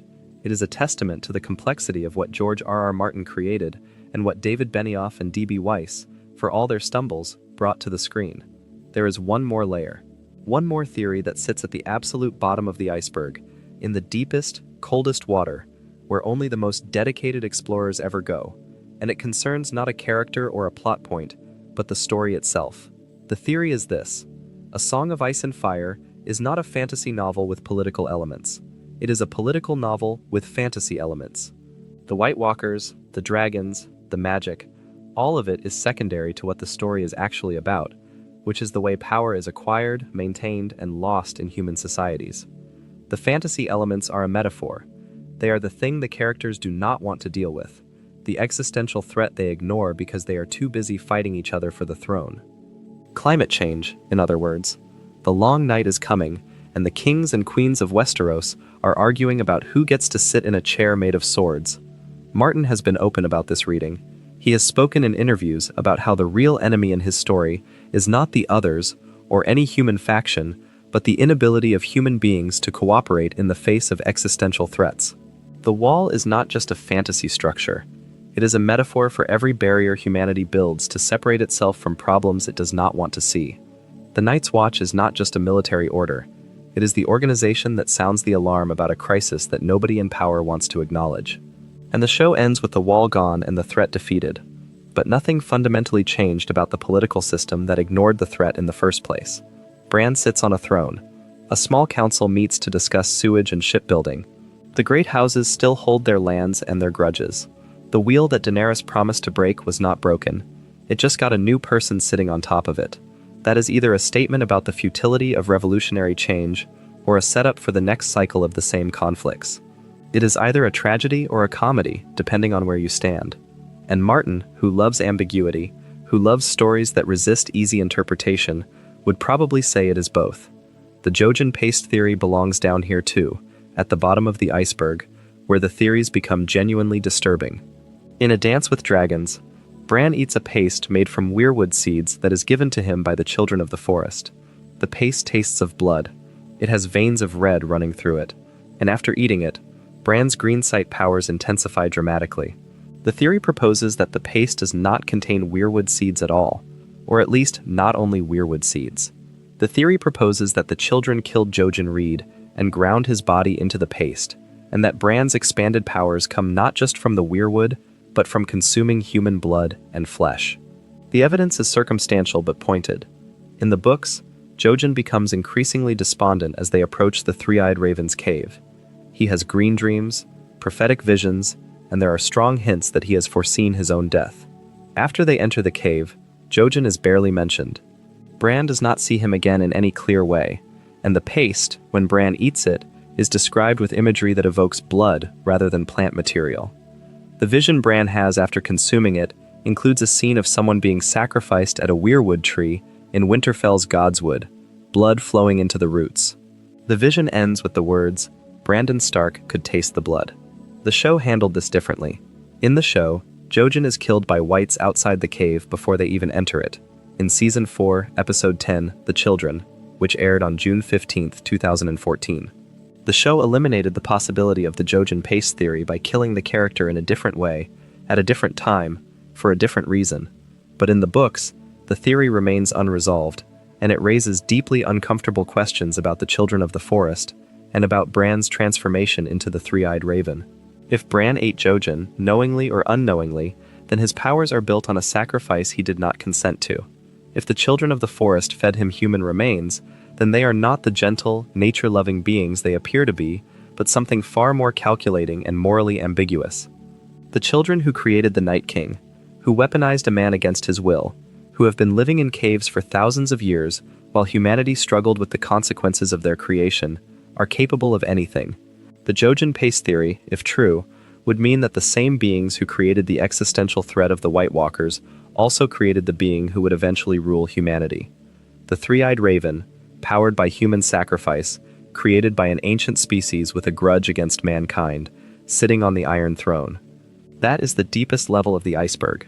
Not a single theory, but a convergence of theories, all of them pointing toward the same conclusion, that the story of Game of Thrones is darker than even its darkest moments suggest. That the happy ending, if you can call it that, is not an ending at all, but the beginning of something potentially worse. That the Three-Eyed Raven on the throne is not a resolution, but a new kind of tyranny, one built on omniscience rather than armies, one that cannot be opposed because it cannot be surprised. And that is why people keep talking about this story. That is why the iceberg exists.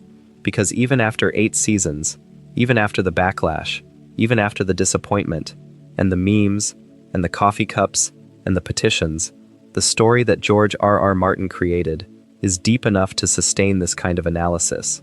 The show may have stumbled at the end, but the world it inhabited, the characters it brought to life, the themes it explored, those things endure. They endure because they are not simple. They resist resolution. They demand that you think about them, argue about them, construct theories about them, and then think some more. There is a line in the show, spoken by Tywin Lannister, that captures something essential about what Game of Thrones is, and why it matters. Tywin, played by Charles Dance, with an authority that borders on geological, tells Joffrey that a king who needs to say, "I am the king," is no king at all. The show applies this principle to itself. A story that needs to tell you it is great is not great. Game of Thrones, at its best, never told you it was great. It just was. It presented its world, its characters, its terrible choices, and it let you decide. The greatness was in the construction, not the proclamation. And in the end, the thing that makes the Iceberg possible is the thing that makes the show worth remembering. Not the spectacle, though the spectacle was extraordinary, not the shock, though the shocks were genuine. The thing that makes it last is the depth. The sense that there is always another layer, that no matter how long you have been watching, no matter how many times you have rewatched, there is always something you missed, something you did not see, something waiting in the dark water beneath the surface. Tywin Lannister dies on a toilet. Season 4, Episode 10, The Children, June 15, 2014. His son Tyrion, the son he spent a lifetime despising, the son whose birth killed the only woman Tywin ever loved, shoots him with a crossbow bolt. Not once. Twice. The first bolt is a warning. The second is the one that kills him. And the most powerful man in Westeros dies in the least dignified way possible, on the privy, with his pants down, killed by the child he could never bring himself to love.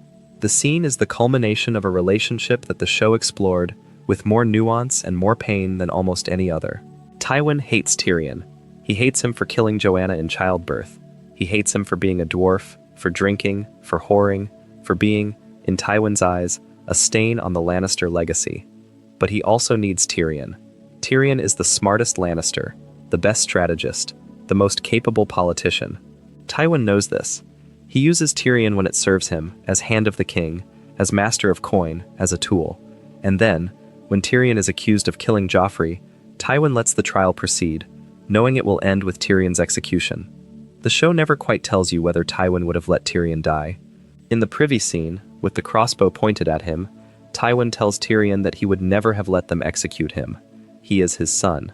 But by this point, Tyrion has found Shae in Tywin's bed, the woman Tyrion loved, the woman Tywin supposedly despised, and trust is no longer a currency that has value between them. Tyrion pulls the trigger, Tywin dies, and the Lannister family, the richest, most powerful family in Westeros, begins its slow collapse. Charles Dance brings to Tywin a quality that the character requires, and that few actors could provide, the sense that this man is not a villain, not exactly, but a force. Tywin does not do evil things because he enjoys evil. He does them because they are effective. The Red Wedding was his plan. The destruction of House Rain, the event that gave the Lannisters their most feared song, was his work. He operates by a simple principle. The family endures, and anything that threatens the family must be destroyed. He applies this principle to his enemies and to his children, with equal rigor. The family is everything. The individuals within it are expendable. That is the Lannister tragedy, and it is one of the deepest threads in the iceberg. Tywin builds a legacy, and destroys his family in the process. Cersei seeks power and loses every child she was fighting for. Jaime loves his sister, and it corrodes his soul. Tyrion wants his father's approval and never gets it. The Lannisters are the richest people in the world, and the poorest in every way that matters. Their gold cannot buy them what they need, and what they need, love, acceptance, genuine connection, is the one thing their family has never been able to produce. And the show tells you this not through speeches or exposition, but through behavior. Through the way Tywin sits at the head of every table. Through the way Cersei grips her wine glass. Through the way Jaime looks at Brienne and then looks away. Through the way Tyrion drinks. The Lannisters do not talk about their pain. They perform it. They wear it. They bleed it into every interaction. And the audience, watching closely, learns to read the behavior the way you read a text, finding the meaning in the spaces between the words. The show's Battle of the Blackwater, Season 2, Episode 9, Blackwater, which aired on May 27, 2012, was the first time Game of Thrones attempted a full-scale battle episode. It was written by George R.R. Martin himself and directed by Neil Marshall. It was the first episode in the series to take place entirely in a single location, King's Landing, and it set the template for the Episode 9 battle format that the show would follow for most of its run. The episode is built around a simple structure. Stannis Baratheon is sailing to King's Landing with a fleet. Tyrion is defending the city with wildfire, wit, and a rapidly dwindling number of allies. The battle itself is tense and violent, but the real power of the episode comes from the scenes between Cersei and Sansa in Maegor's Holdfast, where the women of the court are sheltered during the fighting. Cersei, drunk and bitter, tells Sansa truths about power and survival that Sansa will not understand until years later. She tells her that the only weapon women have is between their legs. She tells her that in the event of defeat, she will ensure they are not taken alive. And throughout it all, Lena Headey plays Cersei with a dangerous, simmering intelligence that makes every scene crackle. The wildfire explosion in Blackwater Bay is the first visual confirmation of how devastating wildfire is as a weapon, and it sets up the destruction of the Sept of Baelor 4 seasons later. The green light that fills the bay, the ships that burn, the screaming men who jump into the water only to find that the fire floats on the surface, all of it is a preview of what Cersei will eventually unleash on her own city. The show was planting seeds in Season 2 that would not bloom until Season 6. That is the kind of long-range storytelling that made the early seasons of Game of Thrones feel like a literary masterwork, a television show that thought the way a novel thinks, in terms of years and arcs rather than episodes and cliffhangers. The Blackwater also introduces one of the show's most enduring images. Stannis, his face lit green by the wildfire, climbing a ladder onto the walls of King's Landing, the first man over the wall, fighting with a fury that is almost mechanical. Stephen Delane plays Stannis with a rigidity that borders on the inhuman, and it works because Stannis is not motivated by passion or ambition. He is motivated by duty. He believes the throne is his by right, and he will take it or die trying. And the distinction between those two outcomes is, for Stannis, purely administrative. He does not want to be king. He does not enjoy the prospect of ruling. But the law says the throne is his, and Stannis is a man who follows the law, even when the law leads him over a wall and into fire. That is the version of Stannis the Manus that book readers and show watchers loved, the iron-willed, humorless, deeply principled man who was the rightful king and had the bad luck to exist in a world that did not care about rightful claims. The show's later treatment of Stannis, particularly his burning of his daughter Shireen in Season 5, Episode 9, The Dance of Dragons, which aired on June 7, 2015, divided the fan community deeply. In the books, Stannis is separated from Shireen when the burning is expected to occur, and many readers believe Martin will handle it differently. The show made it Stannis' explicit decision, a father burning his own child alive because Melisandre told him it was the price of victory. It is the most disturbing scene in the show's history, more disturbing than the Red Wedding, because it involves a parent choosing to destroy their own child, and it ends Stannis' story with a moral collapse so total that his military defeat feels like an afterthought. And now we come to one of the most significant characters on the iceberg, a character who exists at nearly every tier because his arc touches almost every theme the show explores. Theon Greyjoy, the Ward of Winterfell, the traitor, the captive, the broken man, the redeemed one. If Jaime Lannister's arc is about the impossibility of escaping the gravitational pull of your worst impulses, then Theon's arc is about the possibility of choosing, at the very end, to be something other than what the world has made you. Theon's story is the most psychologically complex narrative in Game of Thrones, and it begins with a fact that most people overlook. He is a hostage. He was raised at Winterfell not as a guest, not as a foster son, but as a guarantee of his father's good behavior. If Balon Greyjoy rebels again, Ned Stark will execute his son. Theon knows this. He has always known this. And he has spent his entire life smiling through it, making himself useful, making himself charming, pretending that the Starks are his family when he knows, at a level deeper than language, that they will kill him if his real family gives them a reason. When Theon returns to the Iron Islands in Season 2 and finds that his father despises him for having become too much like a mainlander, the betrayal cuts in both directions. He has been pretending to be a Stark for years, and now his own father tells him he is not Ironborn enough. He belongs nowhere. He is claimed by nobody. And in that void of identity, he makes the worst decision of his life. He takes Winterfell. He betrays the family that raised him to win the approval of the family that abandoned him. And he fails at both. The taking of Winterfell is the act that defines Theon for the middle stretch of the series, but it is the aftermath that defines him as a character. Ramsay Bolton captures him, and what follows is the most extended depiction of psychological torture in the show's history. Ramsay does not just hurt Theon, he unmakes him. He takes his name and gives him a new one, Reek. He takes his fingers. He takes his identity. He takes the most intimate part of his body. And through all of it, Alfie Allen, who plays Theon, delivers a performance that is almost unwatchable in its precision. The flinches, the hunched shoulders, the way Theon's eyes dart to Ramsay before answering any question, checking for permission, checking for danger. That is not acting. That is the behavioral vocabulary of a trauma survivor, rendered with clinical accuracy. The show does not comment on this. It does not add a voiceover explaining what Ramsay is doing or why it works. It simply shows you a man being systematically destroyed and trusts you to understand the horror of what you are seeing. And the horror is not in the violence, though the violence is terrible. The horror is in the compliance. The horror is in watching Theon learn to answer to Reek, learn to flinch, learn to serve, learn to be grateful for small cruelties because they are smaller than the big ones. The show is depicting the mechanics of abuse with a precision that owes more to psychology textbooks than to fantasy novels, and it does so without flinching. Theon's redemption, when it comes, is not a single moment but an accumulation. He helps Sansa escape Winterfell. He returns to the Iron Islands and supports his sister Yara. He fights at the Battle of Winterfell, and in the Godswood, defending Bran against the Night King, he charges. He knows he will die. Bran tells him he is a good man, and Theon charges, and the Night King kills him, and it is over. The boy who was a hostage, the man who was a traitor, the creature who was Reek, dies defending the thing he betrayed. He dies at Winterfell. He dies in the Godswood, in the shadow of the Heart Tree, in the place where the Starks say their prayers. He dies where he belongs. That is the whole story. And it is, quietly, the most emotionally satisfying arc in the entire show. Not because it ends happily. It does not. Theon dies, but because it ends correctly. Every step of his journey, the identity crisis, the betrayal, the torture, the slow rebuilding of selfhood, leads to this moment. He does not need to survive to be redeemed.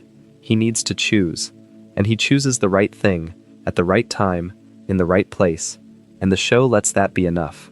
There is a scene between Littlefinger and Varys, in Season 3, Episode 6, The Climb, that belongs on the iceberg, not because it is hidden, but because its significance has only grown in the years since it aired. And the scene was not in the books. It was written by David Benioff and D.B. Weiss, and it contains the single most quoted line in the show's history. Varys and Littlefinger stand in the throne room, looking at the Iron Throne. Varys calls it an ugly old thing. Littlefinger points out that there are not 1,000 swords in it, not even 200. He has counted. They discuss the nature of power, and Varys says that once you abandon the lie that holds the realm together, the lie that there is order and justice and meaning, all you have left is chaos. A gaping pit waiting to swallow us all. And Littlefinger says, chaos is not a pit. Chaos is a ladder. The monologue that follows is the most efficient distillation of Littlefinger's philosophy in the entire show. Many who try to climb the ladder fail, and never get to try again. The fall breaks them. And some are given a chance to climb, but they refuse. They cling to the realm, or the gods, or love. Illusions. Only the ladder is real. The climb is all there is. This speech does two things simultaneously. On the surface, it is Littlefinger explaining his worldview to Varys, his rival in the Game of Shadows. But structurally, it is the show explaining itself to you. Game of Thrones is a story about people climbing a ladder made of chaos, about the ones who fall and the ones who cling, and the ones who refuse to admit the ladder exists. The speech is not just Littlefinger's philosophy. It is the show's thesis statement delivered by its most dangerous character in a scene that the books never wrote. And years later, in Season 7, Bran Stark repeats the phrase back to Littlefinger. Chaos is a ladder. 3 words.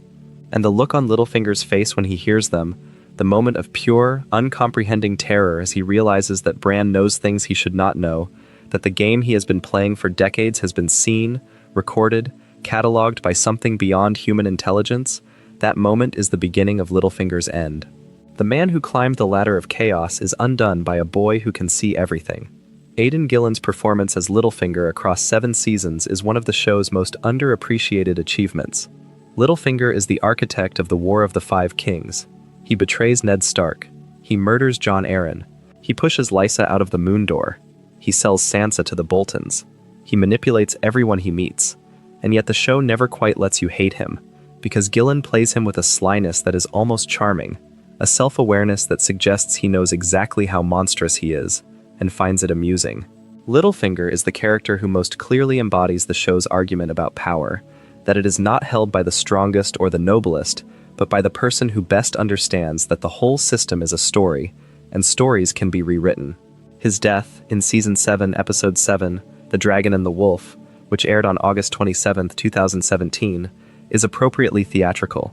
Sansa, the girl he spent years grooming and manipulating, puts him on trial in the Great Hall of Winterfell. The charges are read. The evidence is presented, much of it provided by Bran's omniscience. And Littlefinger, for the first time in the show, has no scheme, no manipulation, no angle. He falls to his knees and begs. Arya cuts his throat. The man who made chaos his ladder is killed by the children of the man he betrayed. The Game of Thrones continues without him, and the show never pauses to mourn his loss. It just moves on. And that is perhaps the most Littlefinger thing the show could have done, treating him, in the end, as disposable.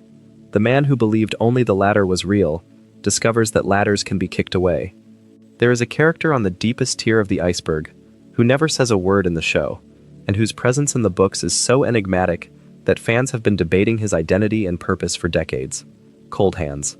In a storm of swords, Bran, Mira, Jojen, and Hodor encounter a mysterious figure beyond the wall. He rides a great elk.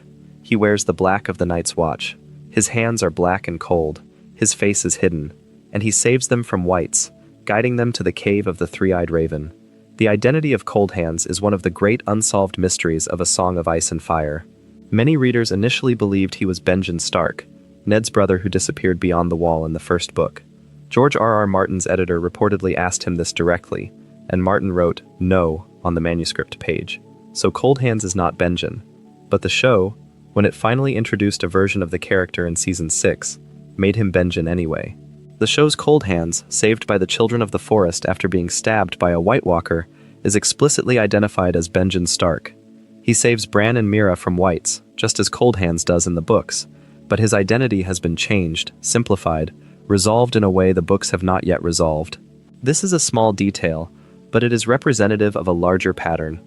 The show consistently simplified the book's mysteries, providing answers where the books leave questions, giving names and faces to enigmas that derive their power from being unnamed and faceless. Cold Hands in the books is terrifying precisely because you do not know who he is. He could be anyone. He could be something that was never human. He could be a test. He could be a trap. In the show, he is Uncle Benjen, and that is less frightening and less interesting. There is another character on the lower tiers of the iceberg whose story of the show deserves extended analysis, and that is Oberyn Martell, the Red Viper of Dorne, played by Pedro Pascal, with a charisma so explosive that his 7 episodes in Season 4 became one of the most memorable character introductions in the show's history.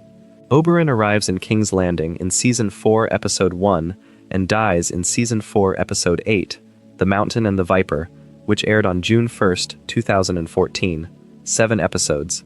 And in those 7 episodes, he imprints himself on the show so deeply that his absence distorts the entire narrative that follows. Oberyn comes to King's Landing for one reason: justice for his sister Elia, who was raped and murdered by Gregor Clegane during the sack of King's Landing at the end of Robert's Rebellion. He carries this grief like a weapon. Every smile is a knife. Every joke is a threat. When Tyrion is condemned to death and asks for a trial by combat, Oberyn volunteers as his champion, not because he cares about Tyrion's innocence, but because Tyrion's trial gives him the thing he has wanted for decades: a legal public opportunity to fight Gregor Clegane and make him confess to what he did. The trial by combat is one of the show's masterpieces of tension. Oberyn fights with a spear, light and fast, dancing around the mountain's massive frame. He cuts Clegane. He poisons him. He drives the spear through Clegane's chest and into the ground. He has won. All he has to do is finish it, but he does not finish it. He needs the confession. He needs Clegane to say the words, "You raped her. You murdered her. You killed her children." He stands over Clegane's dying body, screaming the names of his sister and her children, demanding acknowledgement, demanding justice.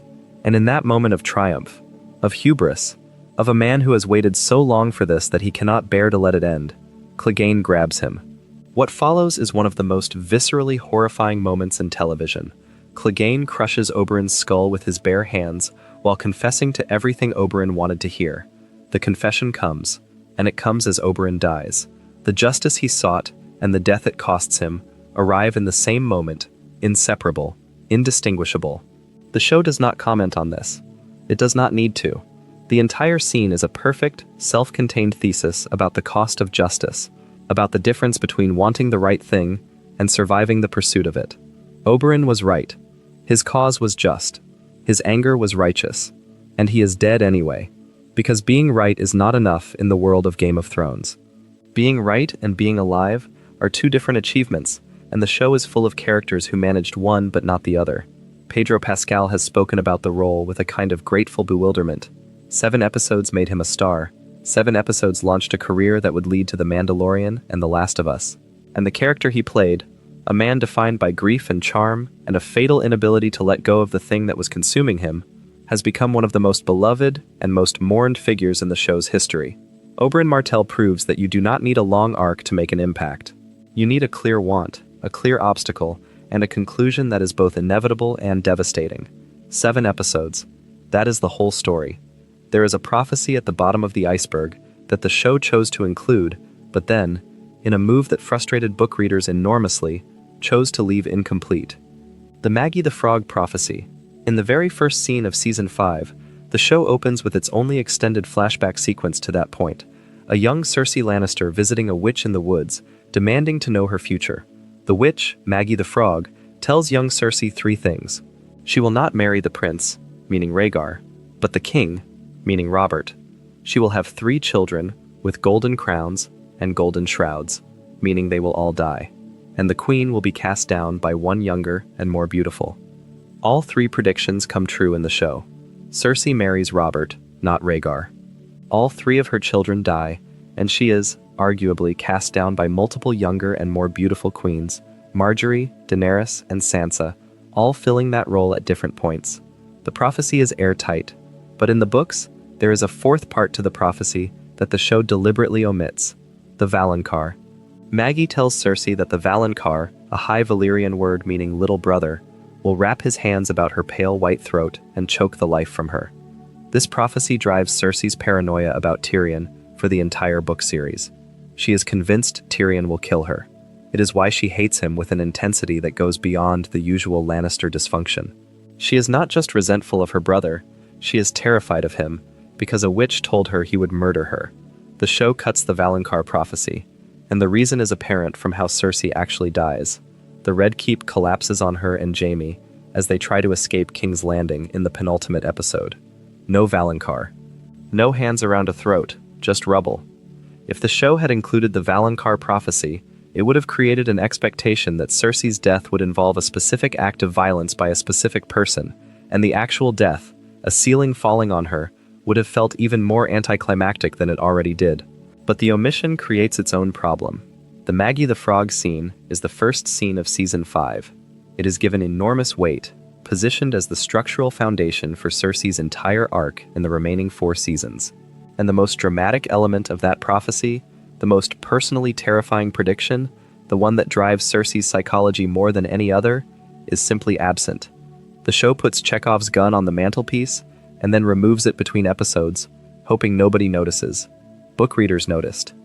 And the absence of the Valonqar is one of those small, specific grievances that sits on the iceberg as a representative of a larger pattern. The show's tendency, in its later seasons, to set up dramatic expectations and then resolve them in ways that were either unexpected to the point of confusion or mundane to the point of disappointment. The Night King's arc, Cersei's death, Jaime's redemption, the Azor Ahai prophecy, all of them follow this pattern. The setup is extraordinary. The payoff is insufficient. There is one more character who deserves extended consideration on this iceberg, and she is one who is frequently overlooked in these discussions, Arya Stark. Not Arya the assassin. Not Arya who kills the Night King. Not Arya who bakes the phrase into a pie, but Arya the child. Arya the girl who watches her father die. Arya the girl who spends seasons wandering through a war-torn landscape, watching atrocity after atrocity, learning violence as a language because it is the only language that keeps her alive. Arya's story of Game of Thrones is, when you strip away the fantasy elements, a story about child soldiers. It is a story about what happens when a child is exposed to systematic violence at a formative age and adapts to that violence as a survival mechanism. Arya does not learn to fight because she wants to be a warrior. She learns to fight because she will die if she does not. Needle, the sword Jon gives her, is not a toy. It is the thing that keeps her alive.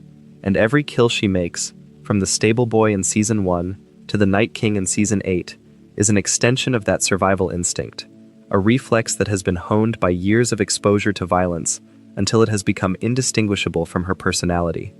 The Faceless Men of Braavos, the assassin cult that Arya trains with in Seasons 5 and 6, are the most extreme expression of this process.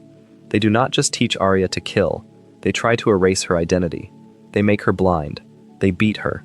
They demand that she become no one, that she shed her name, her history, her desires, and become a tool of the many-faced god, the god of death. And Arya almost does it. She almost succeeds. She learns to change her face. She learns to kill without feeling. She comes within a hair's breadth of becoming no one. And then she does not. In Season 6, Episode 8, No One, Arya chooses her name. She tells Jaqen H'ghar, "A girl is Arya Stark of Winterfell, and I am going home." She rejects the total dissolution of identity that the Faceless Men require. She keeps her name. She keeps her list. She keeps Needle. And she leaves Braavos as something the Faceless Men never intended to create, a weapon with a will of its own. The show frames this as a triumph, and on the surface it is. Arya reclaims her identity. She goes home. She is reunited with her siblings.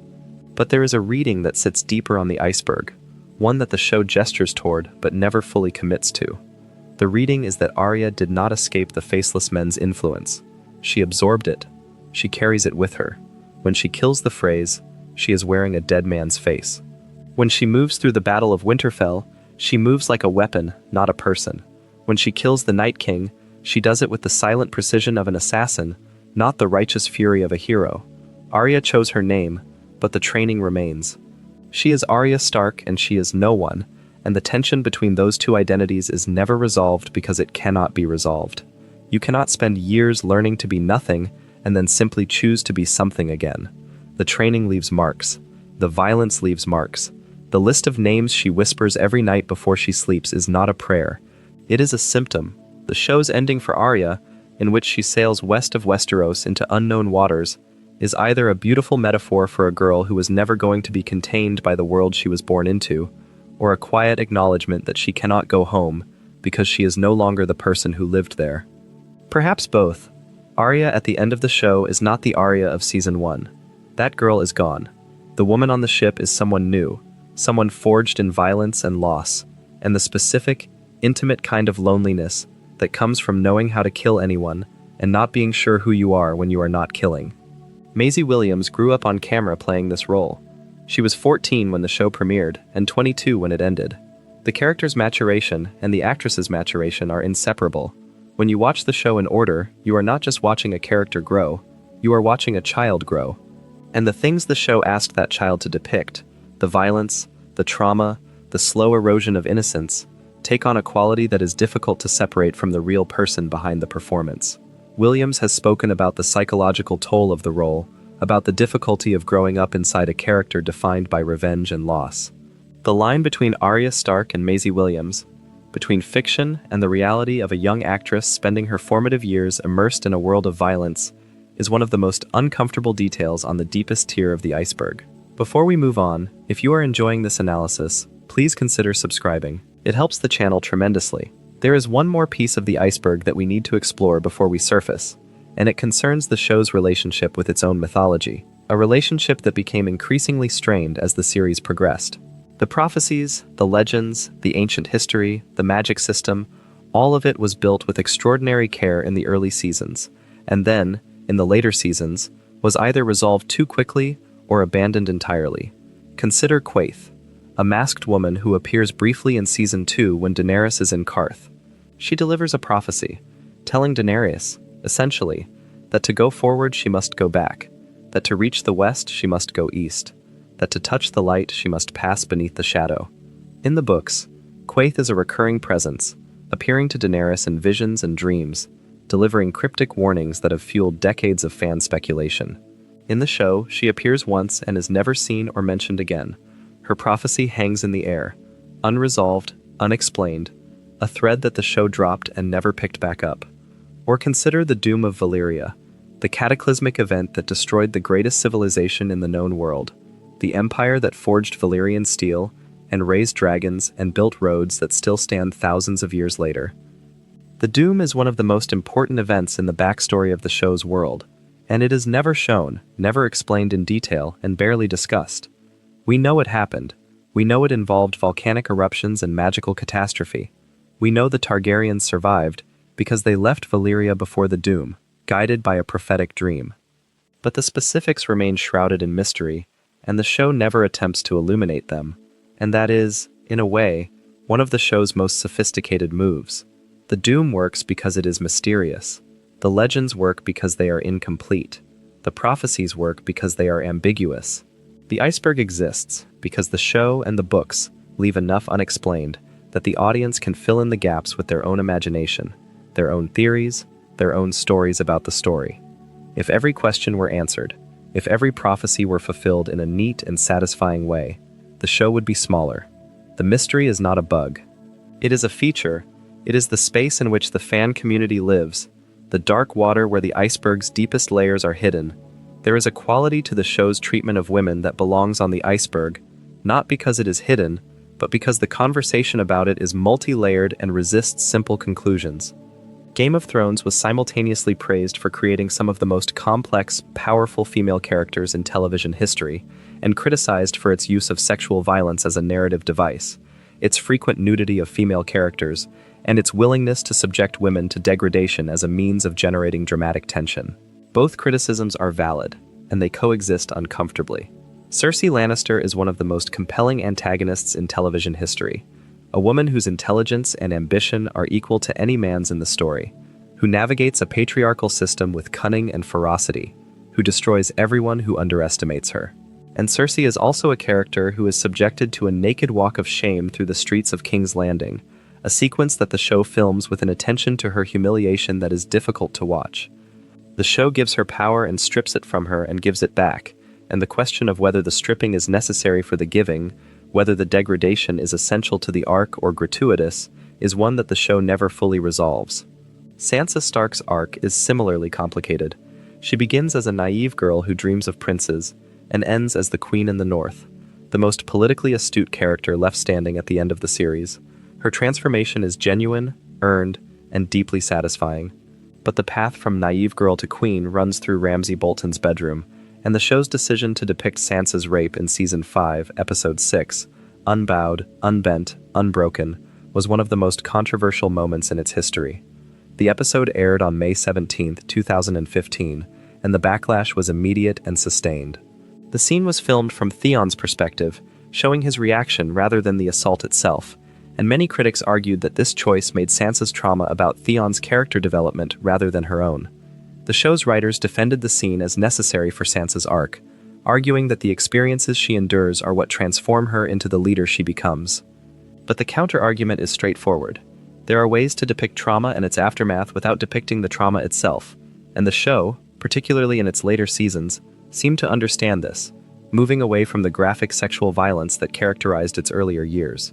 The fact that this shift occurred suggests that the show's creators recognized, perhaps belatedly, that there were better ways to achieve the dramatic effects they wanted. Brienne of Tarth stands as the show's most unambiguous treatment of a female character. She is never sexualized, she is never degraded, she is never reduced to her gender.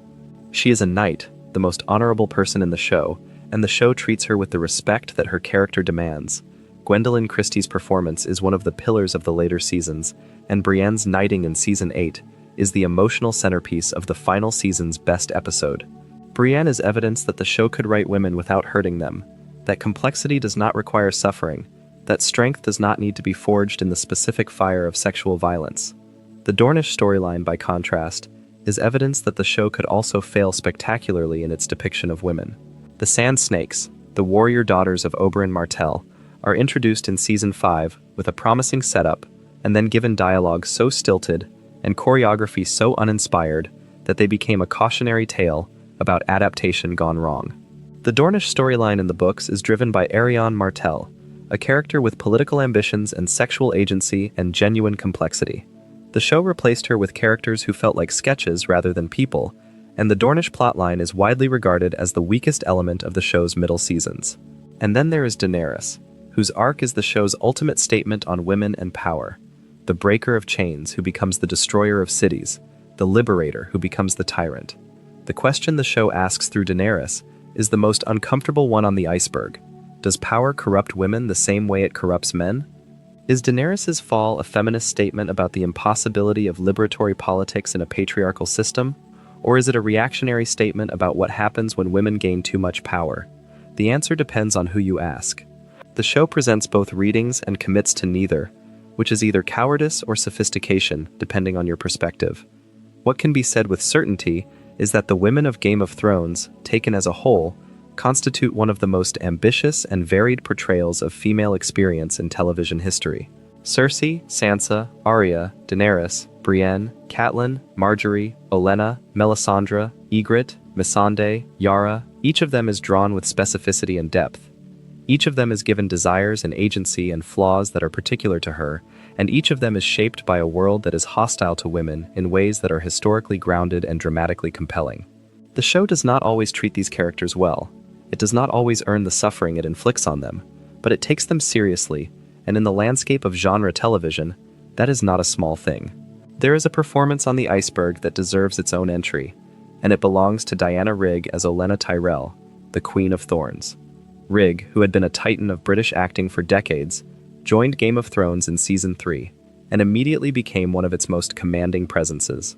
Olenna is the matriarch of House Tyrell, a woman who has survived decades in the most dangerous courts of Westeros by being smarter, sharper, and more ruthless than everyone around her, while maintaining the facade of a charming old woman who just happens to say outrageous things. Olenna's defining act, revealed gradually over the course of Season 4, is the murder of Joffrey Baratheon at the Purple Wedding. She orchestrates the poisoning with Littlefinger, using the jewels on Sansa's necklace to deliver the poison to Joffrey's wine. It is one of the most carefully planned assassinations in the show, and the reveal of Olenna as the culprit is played not as a shocking twist, but as a confirmation of what the audience should have suspected. Of course it was Olenna. She is the only person in King's Landing with the intelligence, the motive, and the patience to pull it off. Her death scene, in Season 7, Episode 3, The Queen's Justice, which aired on July 30th, 2017, is one of the finest in the show's history. Jaime takes Highgarden and offers Olenna a painless death by poison, a mercy she accepts with grace. She drinks the wine, and then, as the poison begins to work, she tells Jaime the truth. She killed Joffrey. She wants Cersei to know. She wants Cersei to know it was her. Diana Rigg delivers these final lines with a satisfaction that is almost serene, and the look on Jaime's face as he processes the information, the realization that the woman he just mercifully killed is the woman who murdered his son, is devastating. Olenna dies on her own terms, with a final move in the game, and the audience loses one of its favorite characters feeling not grief but admiration. Rigg passed away in September of 2020, and her performance as Olenna remains one of the show's most enduring legacies. She brought to the role a quality that cannot be taught or directed, the weight of a life fully lived, the authority of someone who has seen everything and is no longer impressed by any of it. Olenna Tyrell is the character who proves that the Game of Thrones is not won by the strongest or the youngest or the most beautiful, but by the person who has been paying attention the longest. And we cannot leave the iceberg without acknowledging the contribution of the show's visual language, the way it used recurring imagery to build meaning across 8 seasons. The recurring motif of hands, for instance. Jaime loses his hand and gains his soul. Davos loses his fingers and gains a king. The Hand of the King is the title given to the person who does the actual work of governing. Tyrion becomes Hand twice. Jon's hand is burned defending the Lord Commander from a White. Catelyn's hands are cut to the bone at the Red Wedding. Hands in Game of Thrones are instruments of agency, and the show punishes its characters by taking their hands, their ability to act in the world, their capacity to reach for what they want. There is the recurring motif of fire, the pyres that Daenerys walks through. The wildfire beneath King's Landing, the burning of Shireen, the Hound's fear of flames, Melisandre's fires, the hearths of Winterfell. Fire in Game of Thrones is both salvation and destruction, never one without the other. Daenerys is the unburnt, and she burns King's Landing. The Lord of Light demands sacrifices by fire, and his priestess resurrects the dead. Fire creates and fire destroys, and the show refuses to separate these two functions, refuses to let fire be purely heroic or purely villainous. It is both. Always both. And there is the motif of eyes. The Night King's ice blue eyes, the Warg's white eyes, Arya's blind eyes, Bran's rolled back eyes when he green sees, the Mountain's dead, black eyes after Qyburn reanimates him, Joffrey's purple eyes in the books, changed to green in the show, Tyrion's mismatched eyes. Eyes are the windows to whatever soul these characters possess, and the show marks its most significant transformations by changing what the eyes look like. When a character's eyes change, they have become something other than what they were. The blue of the Night King's creation, the white of Bran's visions, the emptiness of the Mountain's resurrection. The eyes tell you what the character will not say. There are corners of the iceberg that we have not touched, and they deserve mention even if we cannot give them the extended treatment they merit. The Tyrion Targaryen theory, or A+J=T, is another entry at this depth. The theory proposes that Tyrion is not Tywin's biological son, but the product of an affair between Aerys Targaryen, the Mad King, and Joanna Lannister, Tywin's wife. The textual evidence includes the fact that Aerys was known to have taken liberties at Joanna's wedding, that Tywin served as Hand of the King during a period when Aerys had access to Joanna, and that Tyrion has heterochromia, one green eye and one black, which could indicate mixed heritage. In the show, Tyrion is able to approach Daenerys' dragons without being harmed, which fans interpreted as evidence of Targaryen blood, and Tywin's final words to Tyrion, "You are no son of mine," which on the surface are a disowning, could be read as a literal statement of biological fact. The theory is divisive among book readers.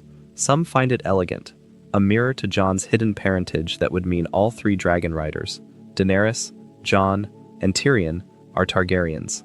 Others argue it undermines the most important relationship in the Lannister family, because the tragedy of Tywin and Tyrion depends on Tyrion being Tywin's son. If Tyrion is a Targaryen, then Tywin's hatred has a rational basis, biological instinct rejecting a child that is not his. But if Tyrion is Tywin's actual son, the cruelest irony holds. The child Tywin despises is the one most like him, the shrewdest, the most politically gifted, the true heir to Tywin's legacy, and Tywin is too blinded by grief and prejudice to see it. The theory, if true, makes the story simpler. The irony, if the theory is wrong, makes the story deeper. For that reason alone, most fans hope Martin never confirms it. The Daario equals Euron theory, which proposes that Daario Naharis, Daenerys' lover in Essos, and Euron Greyjoy, the pirate king of the Iron Islands, are actually the same person, disguised, traveling between continents to manipulate events on both sides of the narrow sea. The theory is bonkers. It is almost certainly wrong, but it is based on genuine textual parallels, the timing of their appearances in the books, the similarity of their described eye colors in certain editions, and the fact that both men are adventurers with a theatrical flair for drama. It belongs on the iceberg because it represents the outer boundary of what close reading can produce, when applied to a text as dense as a song of ice and fire. There is the theory that the Hound, Sandor Clegane, is not dead at the end of A Feast for Crows, but has become a gravedigger on the Quiet Isle, a silent monk living in peace after a life of violence. The gravedigger theory, as it is known, was confirmed by the show when the Hound returned in Season 6, Episode 7, The Broken Man, which aired on June 5, 2016, having been nursed back to health by a Septon named Ray, played by Ian McShane. The Hound's return is one of the iceberg's success stories, a theory that turned out to be correct, and it fueled the hope that other fan theories, Clegane Bowl chief among them, would also come true. And Clegane Bowl did come true. Season 8, Episode 5, The Bells. The Hound and the Mountain, brothers who despise each other, fight on the crumbling stairs of the Red Keep while King's Landing burns around them. It is a fight that the fan community had been predicting and demanding for years, a confrontation so anticipated that it had its own meme, its own hashtag, its own vocabulary of hype. And the show delivered it. The brothers fight. The Mountain is virtually unkillable, a reanimated corpse held together by Qyburn's science and the show's mythology. The Hound stabs him, slashes him, drives a dagger through his eye, and the mountain keeps coming. In the end, the Hound tackles his brother through a wall, and they fall together into the fire below. The Hound, who spent his entire life terrified of fire because his brother burned his face as a child, dies in fire, killing the thing he feared most. It is narratively perfect, even as it is narratively excessive. Clegane is the Iceberg's victory lap. There is the question of Varys and his true motivations, a question the show addresses, but never fully answers. The eunuch spider, played by Conleth Hill, with a primness that conceals something dangerous, claims throughout the series that he serves the realm, not the king. Not any particular faction. The realm, the common people who suffer when great lords play their Game of Thrones, and at certain points his actions support this claim.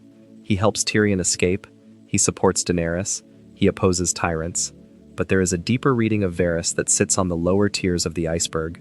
In the books, Varys is connected to a conspiracy involving young Griff, the boy who claims to be Aegon Targaryen, the son of Rhaegar. Varys and his associate Illyrio Mopatis, the merchant prince who first hosted Daenerys in Pentos, have been working for years to put this boy on the throne. Their loyalty is not to the realm in the abstract. It is to a specific political project, one that serves their own interests as much as anyone else's.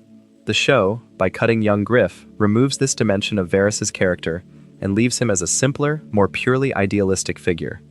But the books suggest that Varys is playing a game even more complex than Littlefinger's, a game that has been running since before the show begins.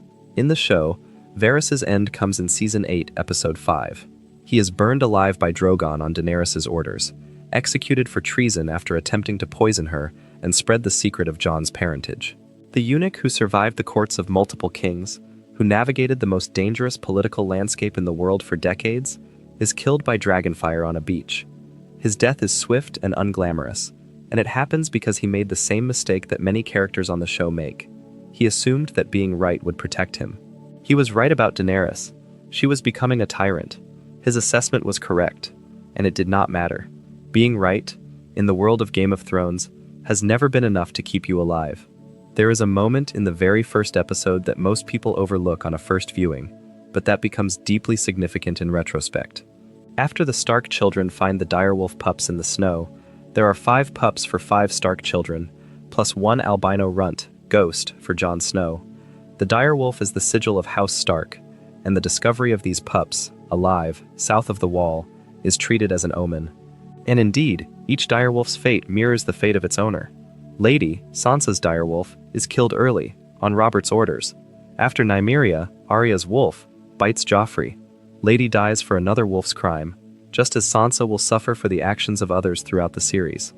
Nymeria is sent away by Arya to save her from execution, and she becomes the leader of a massive wolf pack in the Riverlands. Arya briefly encounters her again in Season 7, and Nymeria refuses to come home. She has become wild, ungovernable, her own creature, exactly as Arya will become. Grey Wind, Robb's direwolf, is killed at the Red Wedding alongside his master, his head sewn onto Robb's body in a final act of desecration. Summer, Bran's direwolf, dies defending Bran from the wights in the cave of the Three-Eyed Raven, a death that symbolizes the end of summer and the beginning of the long, strange winter that Bran's transformation represents. Shaggy Dog, Rickon's direwolf, is killed off-screen, his head brought to Ramsay Bolton as proof of Rickon's capture, an unceremonious death for an unceremonious character. And Ghost, Jon's white direwolf, survives the entire series, silent and loyal and always slightly apart, just like Jon himself. The direwolves are one of the Iceberg's most elegant pieces of hidden architecture. They are present from the first episode, they mirror their owners' arcs with remarkable precision, and the show never draws explicit attention to the parallels. It trusts the audience to notice, and some do, and some do not, and both experiences are valid, because the show works whether you see the direwolf symbolism or not. It is simply richer if you do. There is also the question of the spiral patterns. Throughout the series, the White Walkers arrange bodies and body parts into specific geometric patterns, spirals, circles, lines radiating from a center point.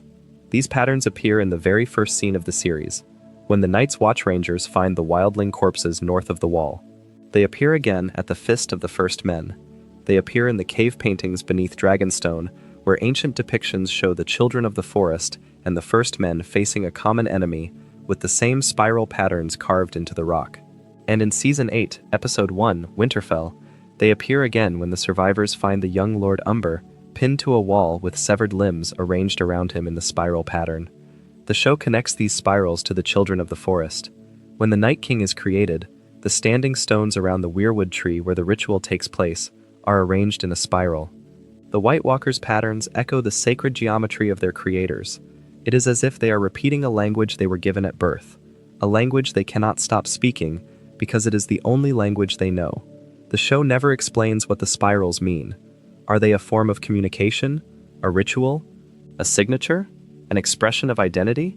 The fact that both the children and the White Walkers use the same patterns suggests a connection between creator and creation that goes deeper than the simple act of transformation. The White Walkers are not just weapons that went wrong, they are reflections. They carry the marks of the beings that made them, and those marks appear in every atrocity they commit.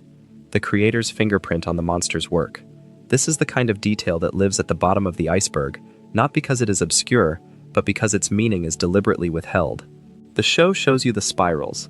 It connects them to the children, and then it stops. It does not tell you what they mean.